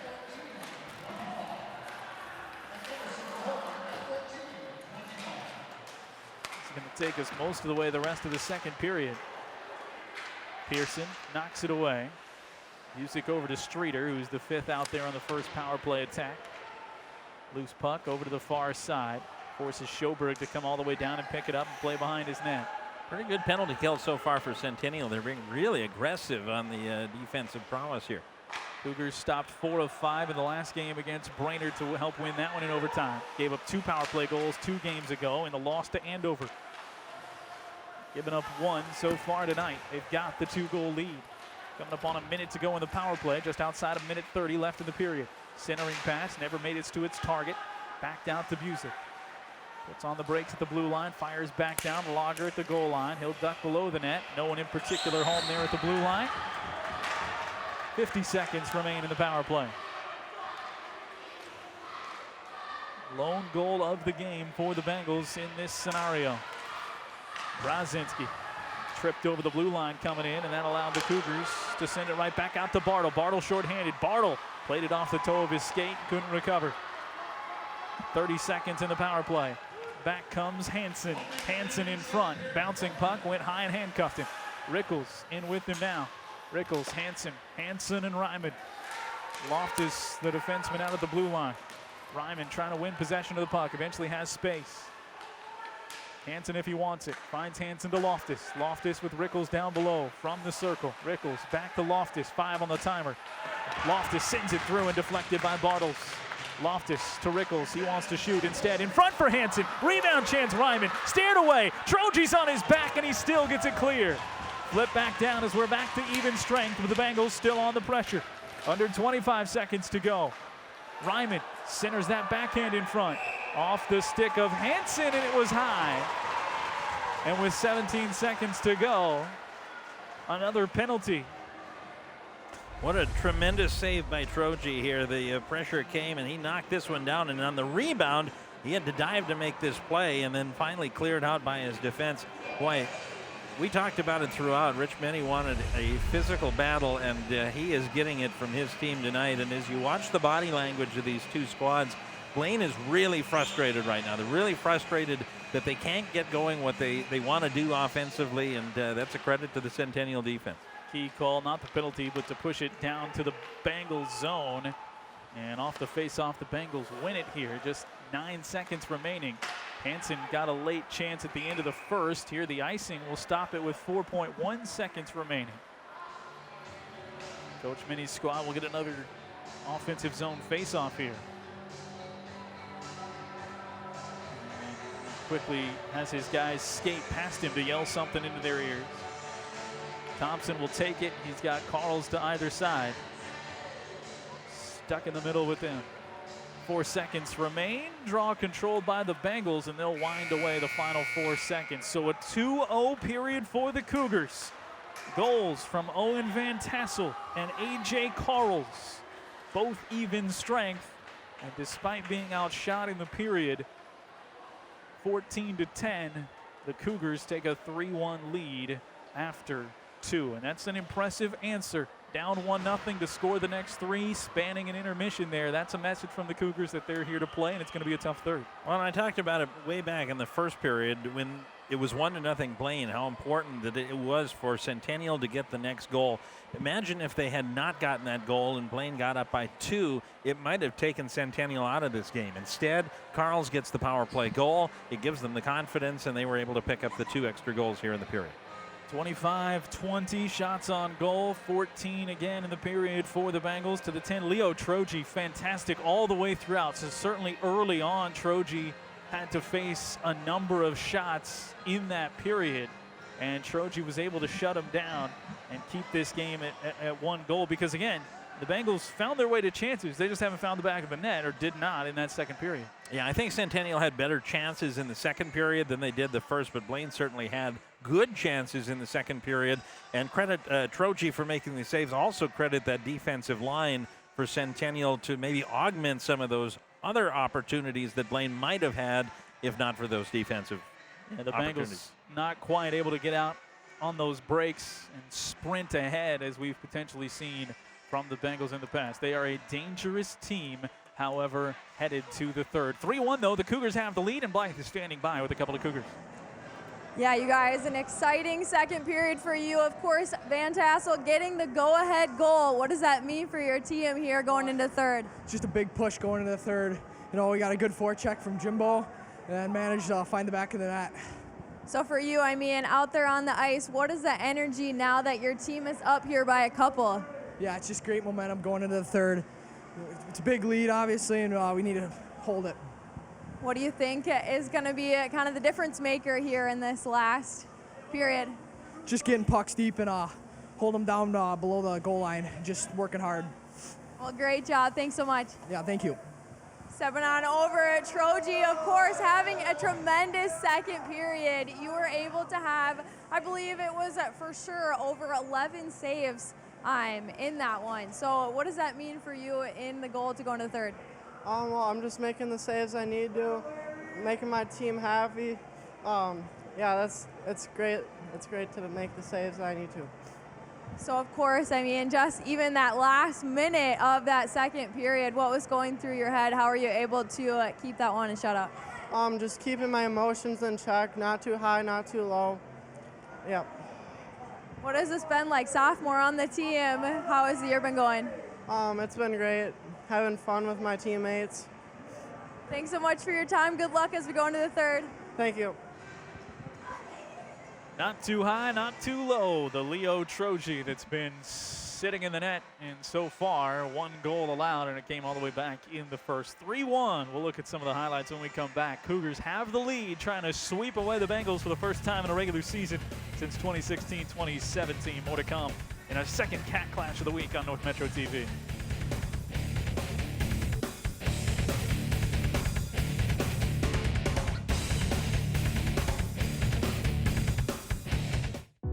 Share new perspectives with North Metro TV.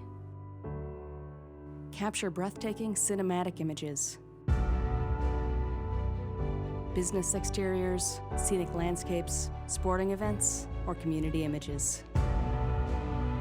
With a professional videographer at the controls, North Metro TV will tailor a package for your budget.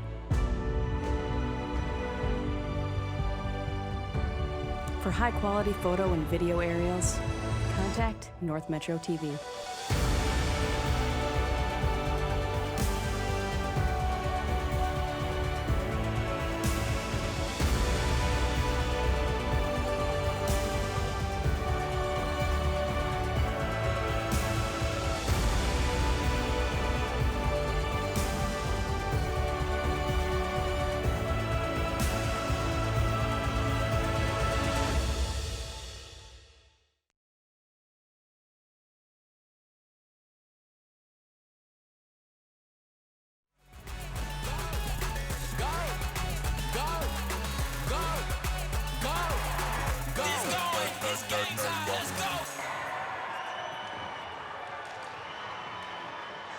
Our second Cat Clash on the air this week is on the ice, and the Cougars have opened up a 3-1 lead on the Blaine Bengals. Glad you're with us. Headed to a third period. Should be a doozy. Last 3 goals all scored by the Cougars.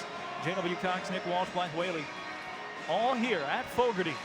And a third period to decide it in a 2-goal game. And Nick, we found ourselves in one of those spots again where that next goal, one way or the other, is going to be so crucial to determining what we get down the stretch here. Though even if Centennial pops it, a 3-goal lead is not insurmountable for this Blaine team. Yeah, I was going to say, I would be careful about saying that if Centennial scores the next goal, that this would be some sort of a done deal. We've seen this Blaine Bengal team come in waves and score goal after goal after goal. So Centennial obviously would like a 3-goal lead, but I don't know if that would close the door by any means.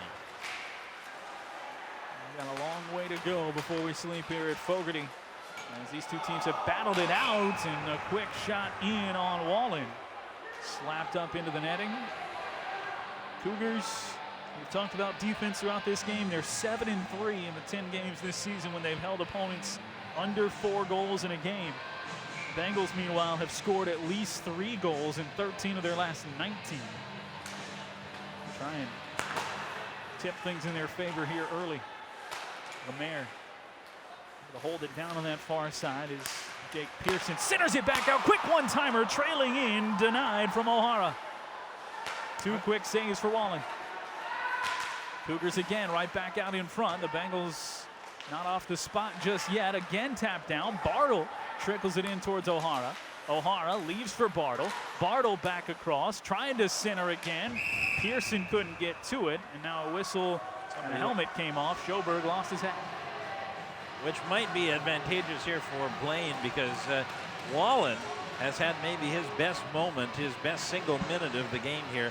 He saved that point-blank shot right off the face-off, and then has made 2 other really fantastic saves here. So that whistle may have helped Blaine just a little bit, because Centennial was pushing hard here in these first 50 seconds. Gets Carls back out there from the slot, takes the shot. Rebound chance was there, and then turned away by Wallen again. Thompson right there. Cougars hold it in.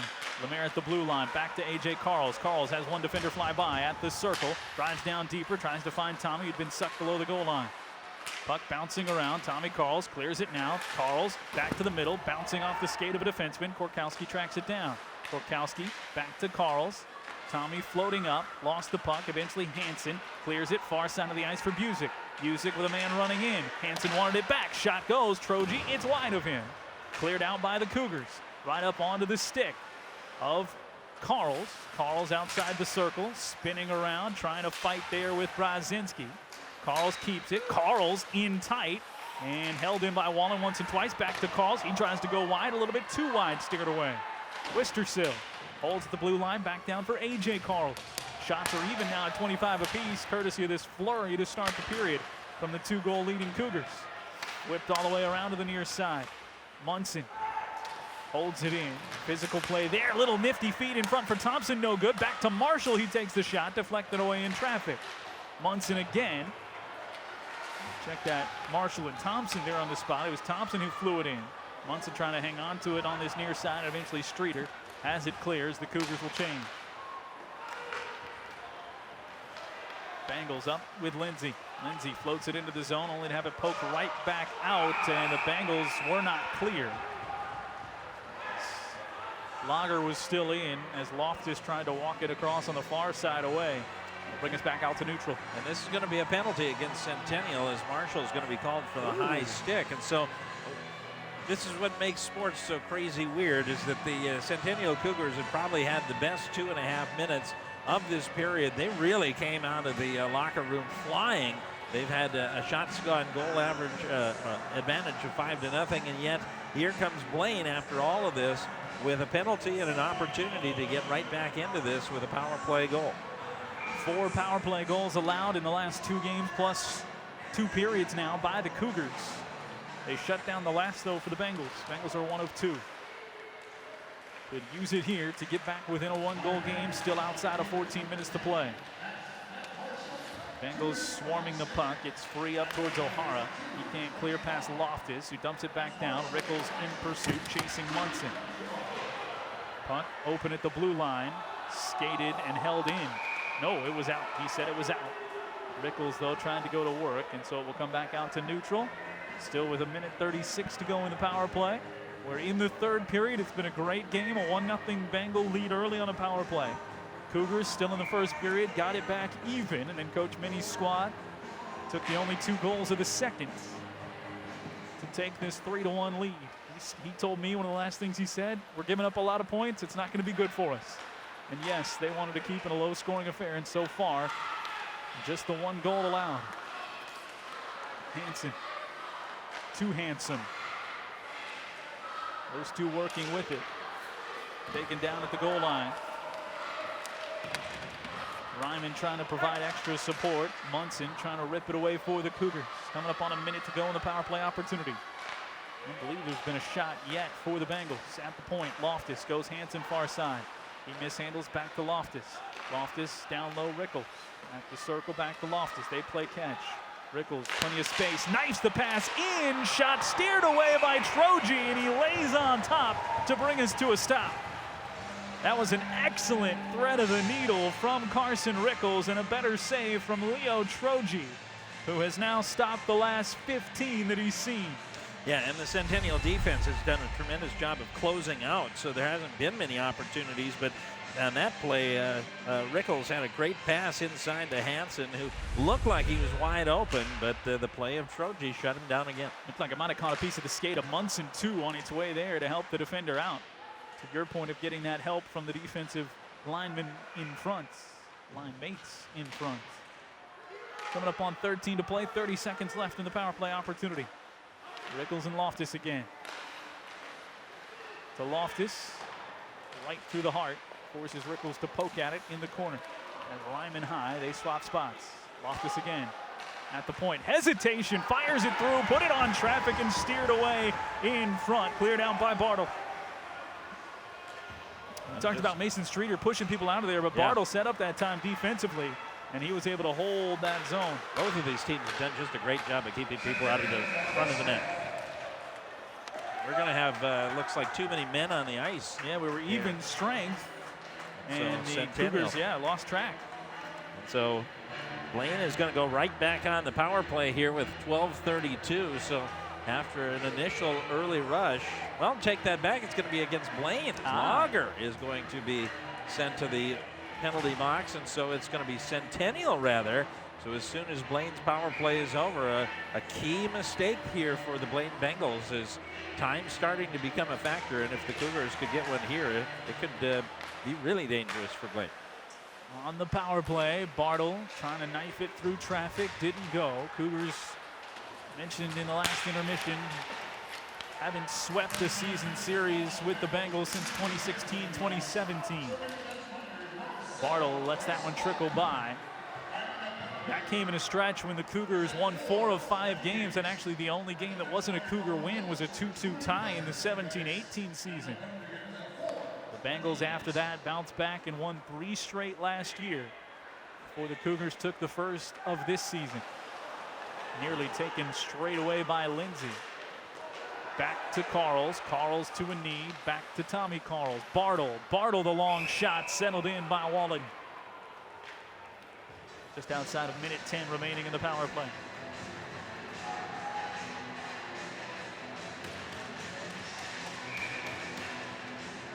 Seems like Blaine has maybe staved off that initial push from Centennial. That was really a fantastic start for Centennial, but Blaine seems to have gotten their skates under them just a bit more here in the last few minutes, and it's been much more evenly played here in the last couple. Now 4 power play goals, including the one tonight, in the last 3 games for the Cougars. Troji settles that one in right top of the crease. Lemaire will track it down. Still outside of 50 seconds to go on the power play to try and get a key 4th goal. It would be their 4th straight after going down 1-0. Bartle just knifes right through, gets to the front of the net, sends that one in, and a tip of the glove for Wallen keeps it out of the net. And a whistle. I believe this is just played with a high stick, so the face-off will come without penalty. But what a tremendous save there by Ryan Wallen. He got just enough of that glove up. Tommy Carls. Centering pass, Carl's the tip, and Wallen tips it above. Blaine lucky that that puck still didn't come and bounce into the net, as it didn't miss the net by much, but it will stay 3-1. There's a burst of speed to break into the open there between the circles for Bartle, too. Give him that opportunity. Coming up on the 11-minute mark. Less than 30 to go in the 3rd power play of the night. Make it the 4th power play of the night. For the Cougars, they're 1 for their first 3. Thompson slides his way down, but not under control. So the Bengals with Schoberg able to send it out again. Goes back on net where Troji will play, and that's going to end it. So the extra man on the ice does no damage. Both teams have been on the power play in the period. Nobody coming away with a score. Still 3-1 Cougars. Back quickly comes Marshall, fires the shot, rebound chance was there, now it trickles all the way back out, and Wistersills, high offering, deflects into the netting. That shot by Centennial looked like it was a fairly random save, but I think Wallen may have got that with the skate. That almost got past him for a goal. Another really good save by Wallen. Get a look at Mason Streeter. He, along with A.J. Lemaire for the Cougars, they've set the tone defensively one side and the other. Only 1 even strength goal scored in this game, and it belongs, check that, 2 even strength goals scored in this game. They belong to the Cougars. Both came in the 2nd period. Cougars got a stick on that. Way through traffic. Remember, in that first game, in the 2nd period, as the Cougars had the lead, that one again sticked up into the netting. It was 2 goals in the span of a minute. Directly a minute apart for the Blaine Bengals, as they got those goals Back-to-back from Rickles and Hansen. Rickles on the power play to get it started. Forced the Cougars to score 2 more times in the final 5 minutes of that second period. To really settle that game down and withstand the second Rickles goal of the night that came in the third to set the final tally at 6-4. Cougars are happy if there's nobody else added to the scoring book the rest of the way here. Less than 10 minutes to go with their 2-goal lead. Trying to pick up a big victory to go back even on the season. Little knifing pass to A.J. Carls. Playing it back with Korkowski. A.J. sends it to a diving Tommy Carls. Never made its way to his stick. Back towards him in the corner, fighting with Ben Walrath. Walrath able to win that and free the puck up towards the middle of the ice. Back to Hansen. Hansen to the middle, looking for Schoberg. Instead, it goes to Busick. Busick along the goal line. Never really got a good swing at that. Wistersill pushing him away from Troji at the end. It was Finn Loftus in there as the third man with him. Well, and again, the reason why he didn't get a good shot off is because the Centennial defense is skate for skate with them throughout. There just hasn't been a whole lot of open space for this Blaine Bengal team tonight, as they've had heavy pressure and very pressured defense on a man-to-man scale here for Centennial tonight. It's been really well done against a really talented Blaine front line. Both coaches preaching defense, as Blythe told us earlier in the game. Coach Carroll, the quote you'll hear from a lot of different coaches, defense will get you to St. Paul, meaning through the section championship and to the state tournament. You can defend. That's what's going to be the difference late in the season. Puck, Troji was scrambling to find it. Pinned along the goal line. Novotny sacrificing the body for the Cougars to keep it clear. Back to Schoberg high. He tumbles the puck through traffic. Ryman has that one knocked away. Looked like Owen Van Tassel might have got that stick a little high, poking it away at him. Ryman forced all the way back to his own crease. Flings it out. Rickles in the middle. Again, not really a shot from him as it just trickles off the heel of his stick. Back comes Bartle. Bartle overskated a bit. That allows Ryman to pick it up for the Bengals. Out shooting them 30-28. Ryman couldn't sneak his way past O'Hara. Good forward check from the captain. Highlighted before this game. Bartle, the turnover in front. It's steered away by Wallen. Under 8 to go. Cougars with the pressure, trying to hang it into the Bengal zone here. They do just that. Pearson fires the spinning shot, and the senior denied by Wallen again.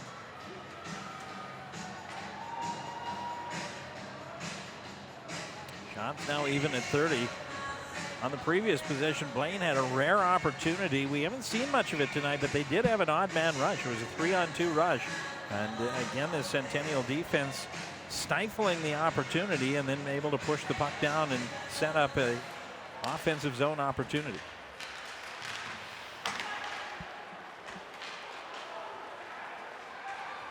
Lindsay and Lager.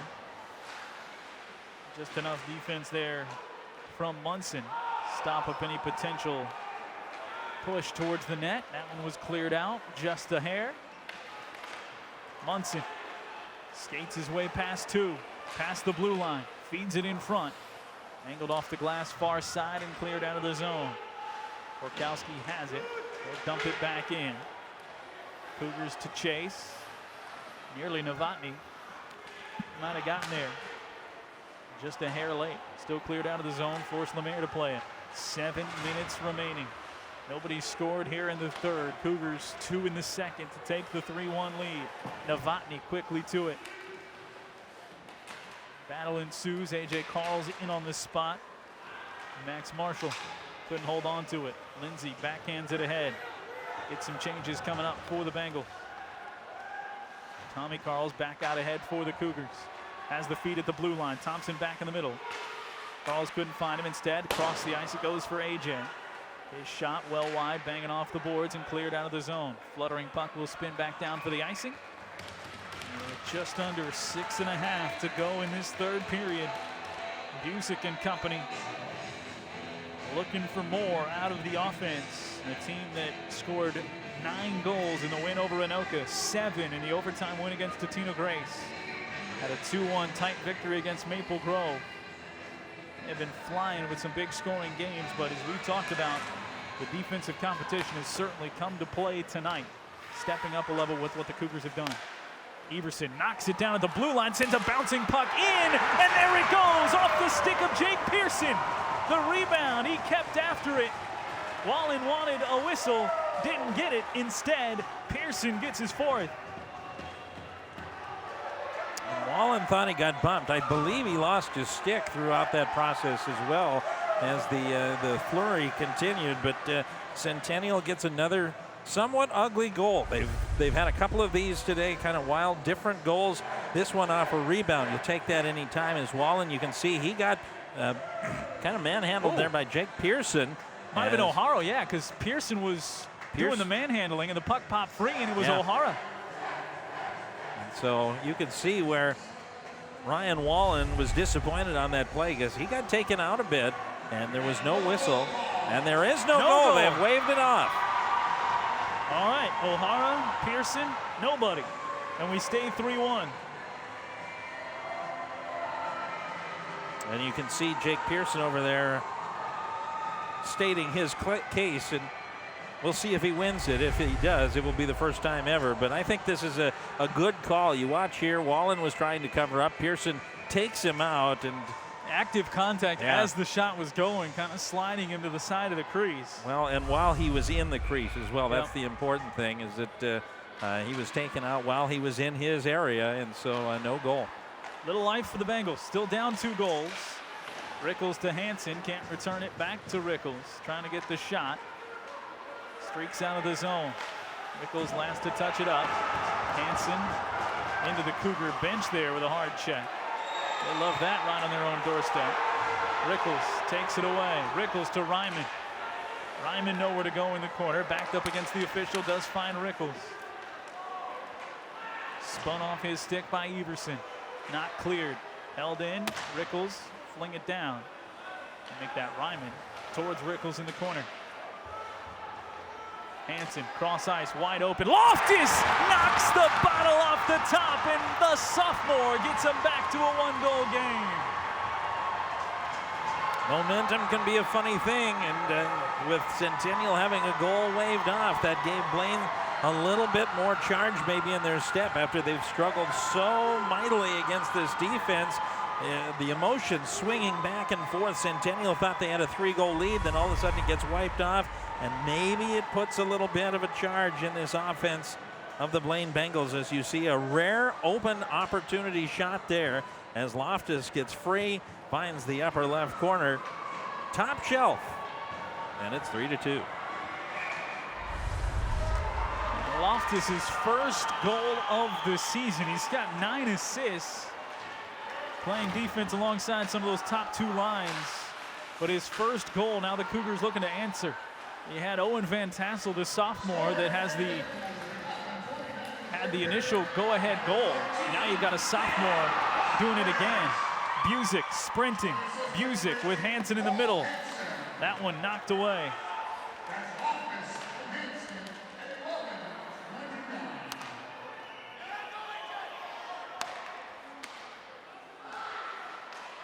So the Bengals in the 1-goal game that they've been hunting since they went down 3-1 late in the second period. Now 2-goal swing. The goal waved off. Brazinski walks it all the way to the goal line. He's had trouble with those edges today as he slides down again in the battle with Korkowski. Puck sliding around. Brazinski was up with it again to continue to fight. Under 4.5 to play in this 1-goal game. A doozy of a CATCLASH here. Cougars trying to win it for the 14th time since 2005 against their rival Cougars. Or their rival Bengals, excuse me. Need an answer here. And Pearson brought it in, though Carls was there.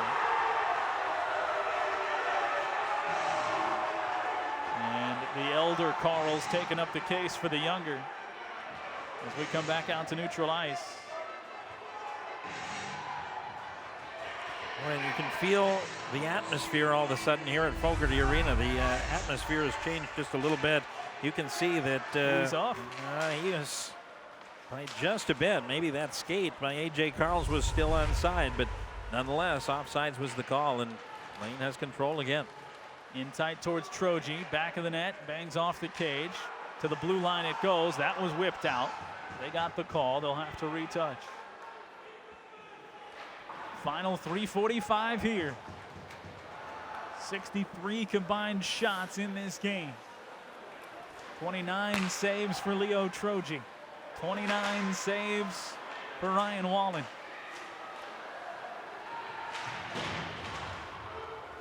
In a one-goal game. Sitting here at the 3:20 mark. Schoberg puts a man on his hip. Pad poked away. Tommy Carls breaking in towards Wallen. Takes the deep shot, and Wallen swallows it up.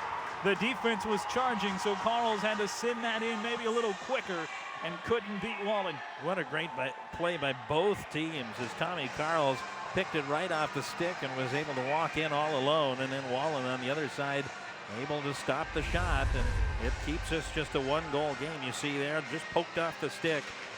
Nicely done as Schoberg gets his pocket picked, but Wallen is able to save the day again. Just enough hustle from Fenn Loftus to make himself felt in that play. Bounding puck that went off the stick of a defenseman, and Wallen tracks it down. 3 minutes to go. Bengals own face-off here. Each team will be in action on Saturday. Number 6 White Bear Lake waiting for the Blaine Bengals. Armstrong Cooper, the Wings, waiting for the Cougars to start the stretch of the final 5 games of the season. 1-3 to go. Coach Carroll trying to find his way back in this one. They were down 3-1 after taking a 1-0 lead early. What levers does he have left to pull here? He's got his top line sliding out there. Rickles, Ryman, and Hansen try and equalize. But first they have to win the draw and clear the zone. That'll be up to Ryman against Thompson. Ryman wins it. Near side for Hansen. Through neutral ice, just flips up the puck towards the goal line. Rickles loses the race to it. Hansen's there to pick the pocket, centered back out in front. Nobody home but Cougars. Slides out onto the stick of Pearson. He and Bartle fighting for it. Bartle pokes it ahead into the zone. Now quickly rips it right back out. 2.5 to go. Everybody touched. Bartle sliding back in. Bartle, short angle save by Wallen.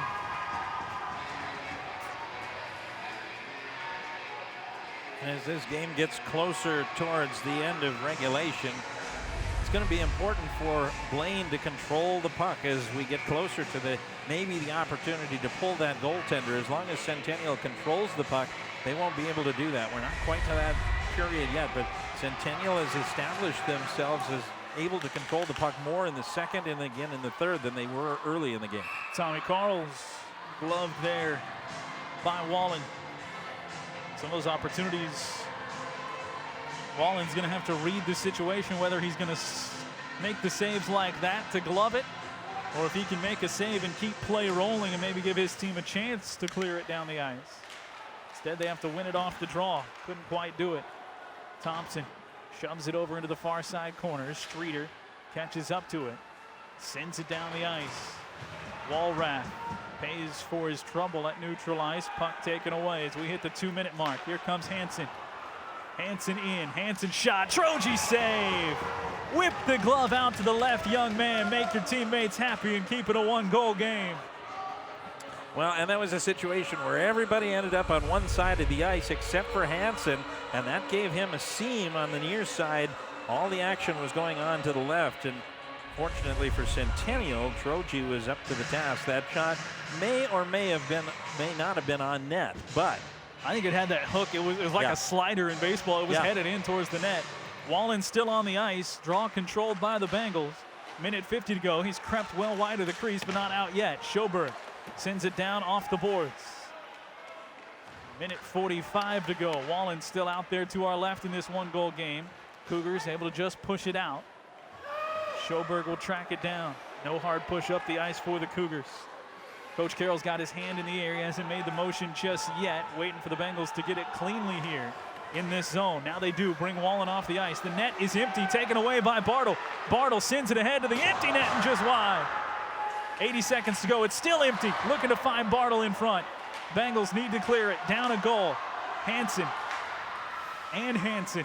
bringing it up. Back to the middle for Carls. Make it O'Hara who sends it through, and that one taken away. Bengals with a minute to go. Finally possession to Rickles. Rickles in front, knocked away by who else but Lemaire.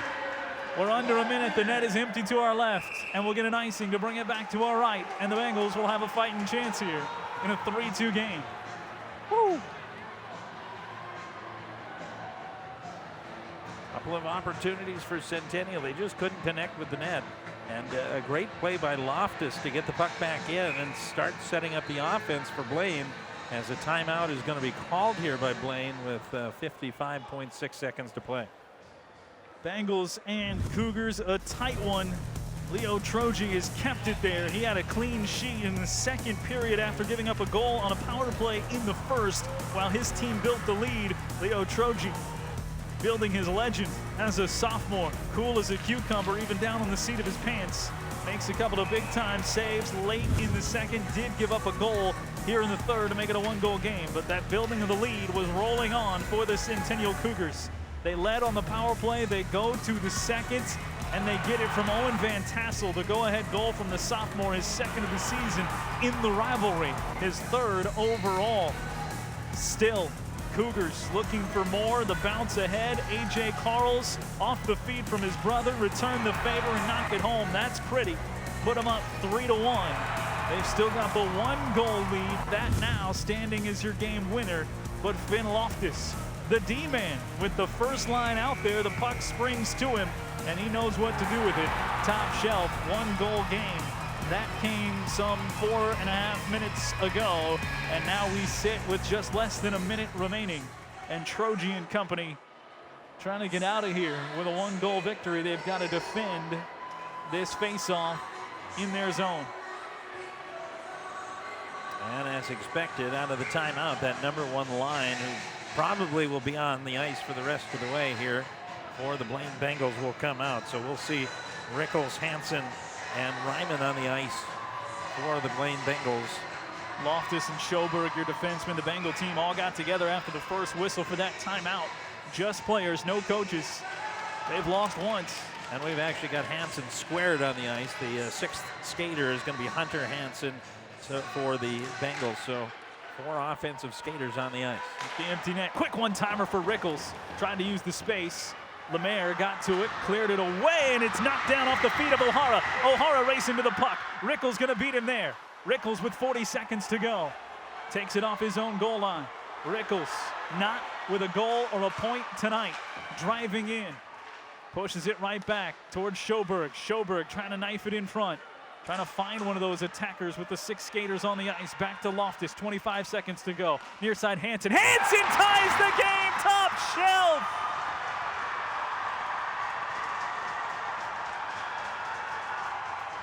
Cole Hansen's second of the night, bookending the game with 23 seconds to go to tie us at 3 apiece. And this goal was set up in part by Rickles. He was out in front of the net with Lemaire, who has been so good in there all night. But Rickles and his offensive abilities drew Lemaire away from the net to the far side, giving Hansen an open shot on the near side. And that was how he had such an open opportunity to find the top shelf, up where Grandma hides the cookies and the candy. They finally found the sweets, and they're back even. Cougars trying to push. Thompson nearly lost it. 10 seconds left. Fires it in. Thompson got it back, wrapped it around. It's clear of the zone. 4 seconds left. No chance for Krakowski. How about some overtime in number 2 of our CATCLASH? Number 2 on the ice between Bengals and Cougars. We'll need a little extra time, courtesy of a 2-goal third period for the Blaine Bengals. Wow. They can score quick, twice in the final 5. We go back to Hansen. As we take a look right here again as the puck goes out, and watch the front. Watch how everybody shifts off to the right. Rickles draws Lemaire away from the puck, and that allows Hansen to have an open opportunity for the goal. Hansen got it started with a power play. Bengals hadn't led since, as they'd been outscored 3-1. They get the extra skater. They avoid a couple of open net opportunities to ice it for the Cougars moments before. A Cougar goal waved off late in the third, and instead it's the Bengals with the 2 tallies, and now still a chance here in overtime to get a win. And what's ironic is that Blaine, through the first 2 periods of this game, outshot Centennial. They had an 11-10 advantage after 1. Outshot Centennial 14-10 in the second period, but it was Centennial with 15 shots in the third period, only 8 for Blaine, but it was the Bengals who were able to pick up a couple of goals and tie this game. So just kind of a wild scenario. We've had a number of wild things that have happened. That crazy power play goal for Centennial from just an impossible angle to get them on the board. An ugly goal by Van Tassel where it bounces off the back of the net and he's able to pick it up, and Wallen doesn't see it. You know, we've had a number of crazy goals for Centennial. I would say Blaine has had the smoother goals, we'll say, on the night, but they all count. And so here we are going into overtime, 3-3. 3 goals apiece. It'll be the 4th time to extra time for the Bengals this year. They're 3-0. Third time, the 4th time for the Cougars as well. They are 2-1 in overtime. The only overtime loss that came at Maple Grove. 3-2 final there. They beat Elk River Zimmerman 2-1, and their last game went overtime against Brainerd. No matter what happens here, we're not done with the CATCLASH. We already had hoops. That was a win for Centennial over Spring Lake Park. Here on the ice, still to be determined. That ladies hoops game, that was a good one. Undecided until the final 2 minutes, 57-50. Here, undecided into overtime. Watching it right now. And tomorrow, we'll get Bengals and Cougars girls basketball. That one wasn't decided until the final 2 minutes. The first time they met, all of it, a CATCLASH week on North Metro TV. There's our schedule, northmetrotv.com to catch all of that, plus live on your TV and all of that. If you missed the basketball, you haven't been with us for this full one, you can catch them on demand at northmetrotv.com.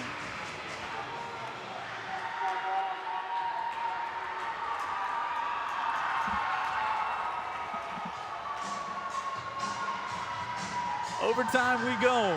Takes 1 to win it. Put 8 on the board. Cougars scored 3 in a row to take a 3-1 lead at one point. The Bengals back-to-back goals to send us to overtime. Rickles, no goals tonight as he came hot as anybody into this game. Rickles overall, 3rd hat trick of the year against Anoka 2 games ago. 10 goals in the last 5 games with 15 total points. Might he have a hand in a winner, or will the Cougars find their 2nd straight overtime win? Physical play continues, 3 periods plus. Lemaire trying to clear it, taken away, back to Rickles. Rickles from the slot, and Rickles ends it in overtime.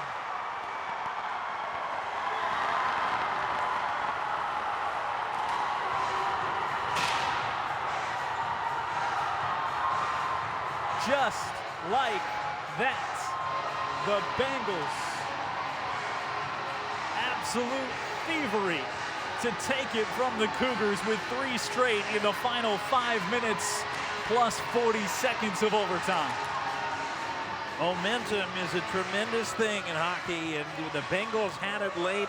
When you score a last-minute goal like they did, it's not uncommon for a team to come out and score in the first minute of overtime. It just seems to happen, and with a talent like Rickles out front, you saw him set up out front, and Rickles picks up the goal and picks up the victory for the Blaine Bengals.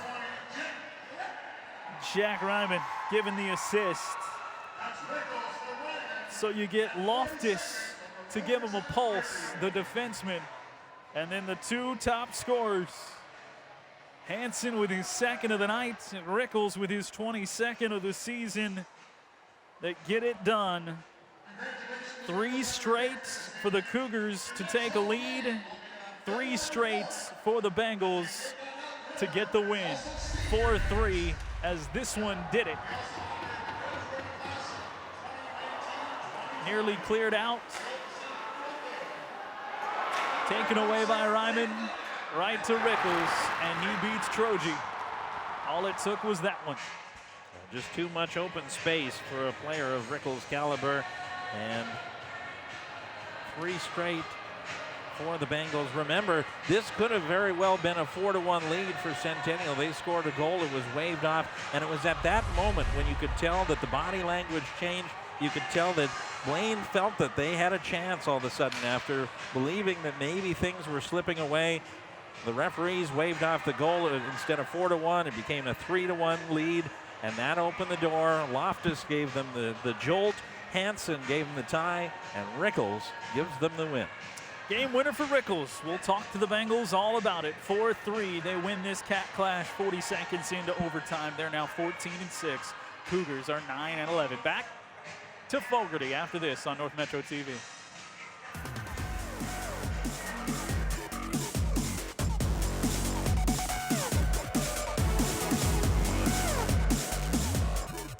Pecorino, Campidoglio, vino rosso, vino bianco, cappuccino, Rigoletto, Canaletto, Saccomano, Vaporetto, Portofino, Leonardo, Amaretto, Marco Polo, Parmigiano, Caravaggio, Arlecchino, Allegretto ma non troppo piano, piano, Bardolino. Viva, viva, viva, viva, viva l'Italia, viva l'Italia, viva, viva, viva, viva, viva l'Italia che mi va.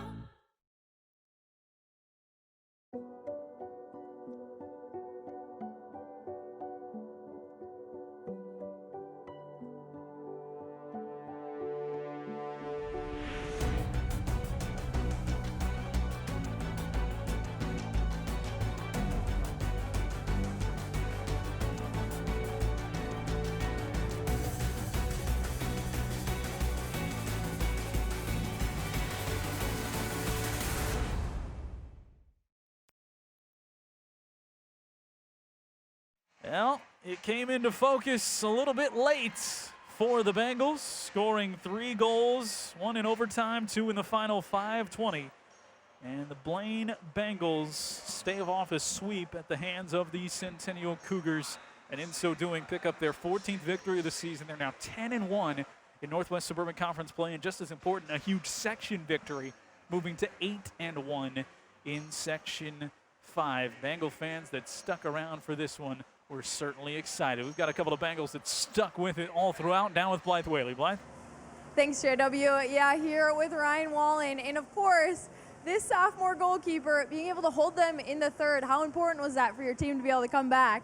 I think it was very important. I think it just gave a chance for the rest of the team to put something in the net and make something happen.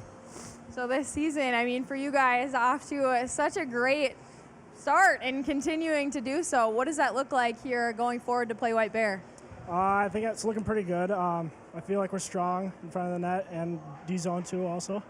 So you got to see everything from back there in the goal. What were you liking from your team today? Just like the forecheck and all that. It was just really strong. They had the ability to put the puck in the net and make something happen. Well, great job. Congrats on the win. Thank you. Okay, we're coming over to this guy getting the goal here in overtime. How exciting, but what was running through your head to be able to get this one done? Well, last year, actually, I scored the overtime winner here against them, too, so that was a really good feeling, and when we got over the boards, I just want to do the same thing and try and repeat it because it's a super cool experience, and getting to share with the people that come out and support us is awesome. So what is that like, coming into a rivalry game, you know you want to get it, but you're down. How did you guys stay positive? Yeah, I think we treat it like we treated the entire game. Obviously, a rivalry game, you don't really need much motivation for that one. You know who you're playing, they know who they're playing, you don't like each other. So everybody came to the rink pretty prepared and wanted to work hard. So as long as we worked hard the whole game and stuck to our structure, that we knew that even down 2 goals, we could still come back.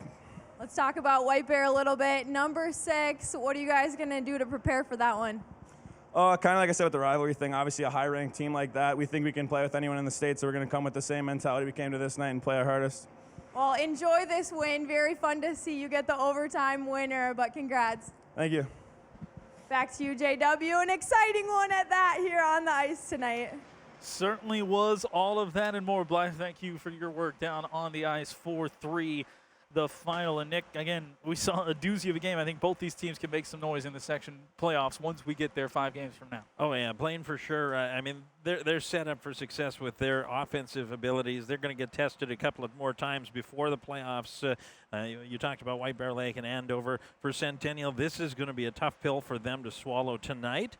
But then they're going to come back. They've got some winnable games, and they have an opportunity, despite tonight's loss, to really get some things going prior to the playoffs with their final 5 games. So some opportunities ahead for Centennial as well. An overtime winner for the Bengals makes them 14-6. The Cougars are now 9-11, entering the final 5-game stretch of the season. We're entering the 1-game stretch of our CATCLASH week. Join us for basketball tomorrow. Girls basketball, Bengals and Cougars to wrap up the CATCLASHes here this week. Thanks to all of you for tuning us in. Thanks to Nick and Blythe for joining me here. I'm JW Cox. Our entire North Metro TV crew brought you this one. And this CATCLASH goes to the Bengals in overtime. You watched it all right here on North Metro TV. Good night, everybody.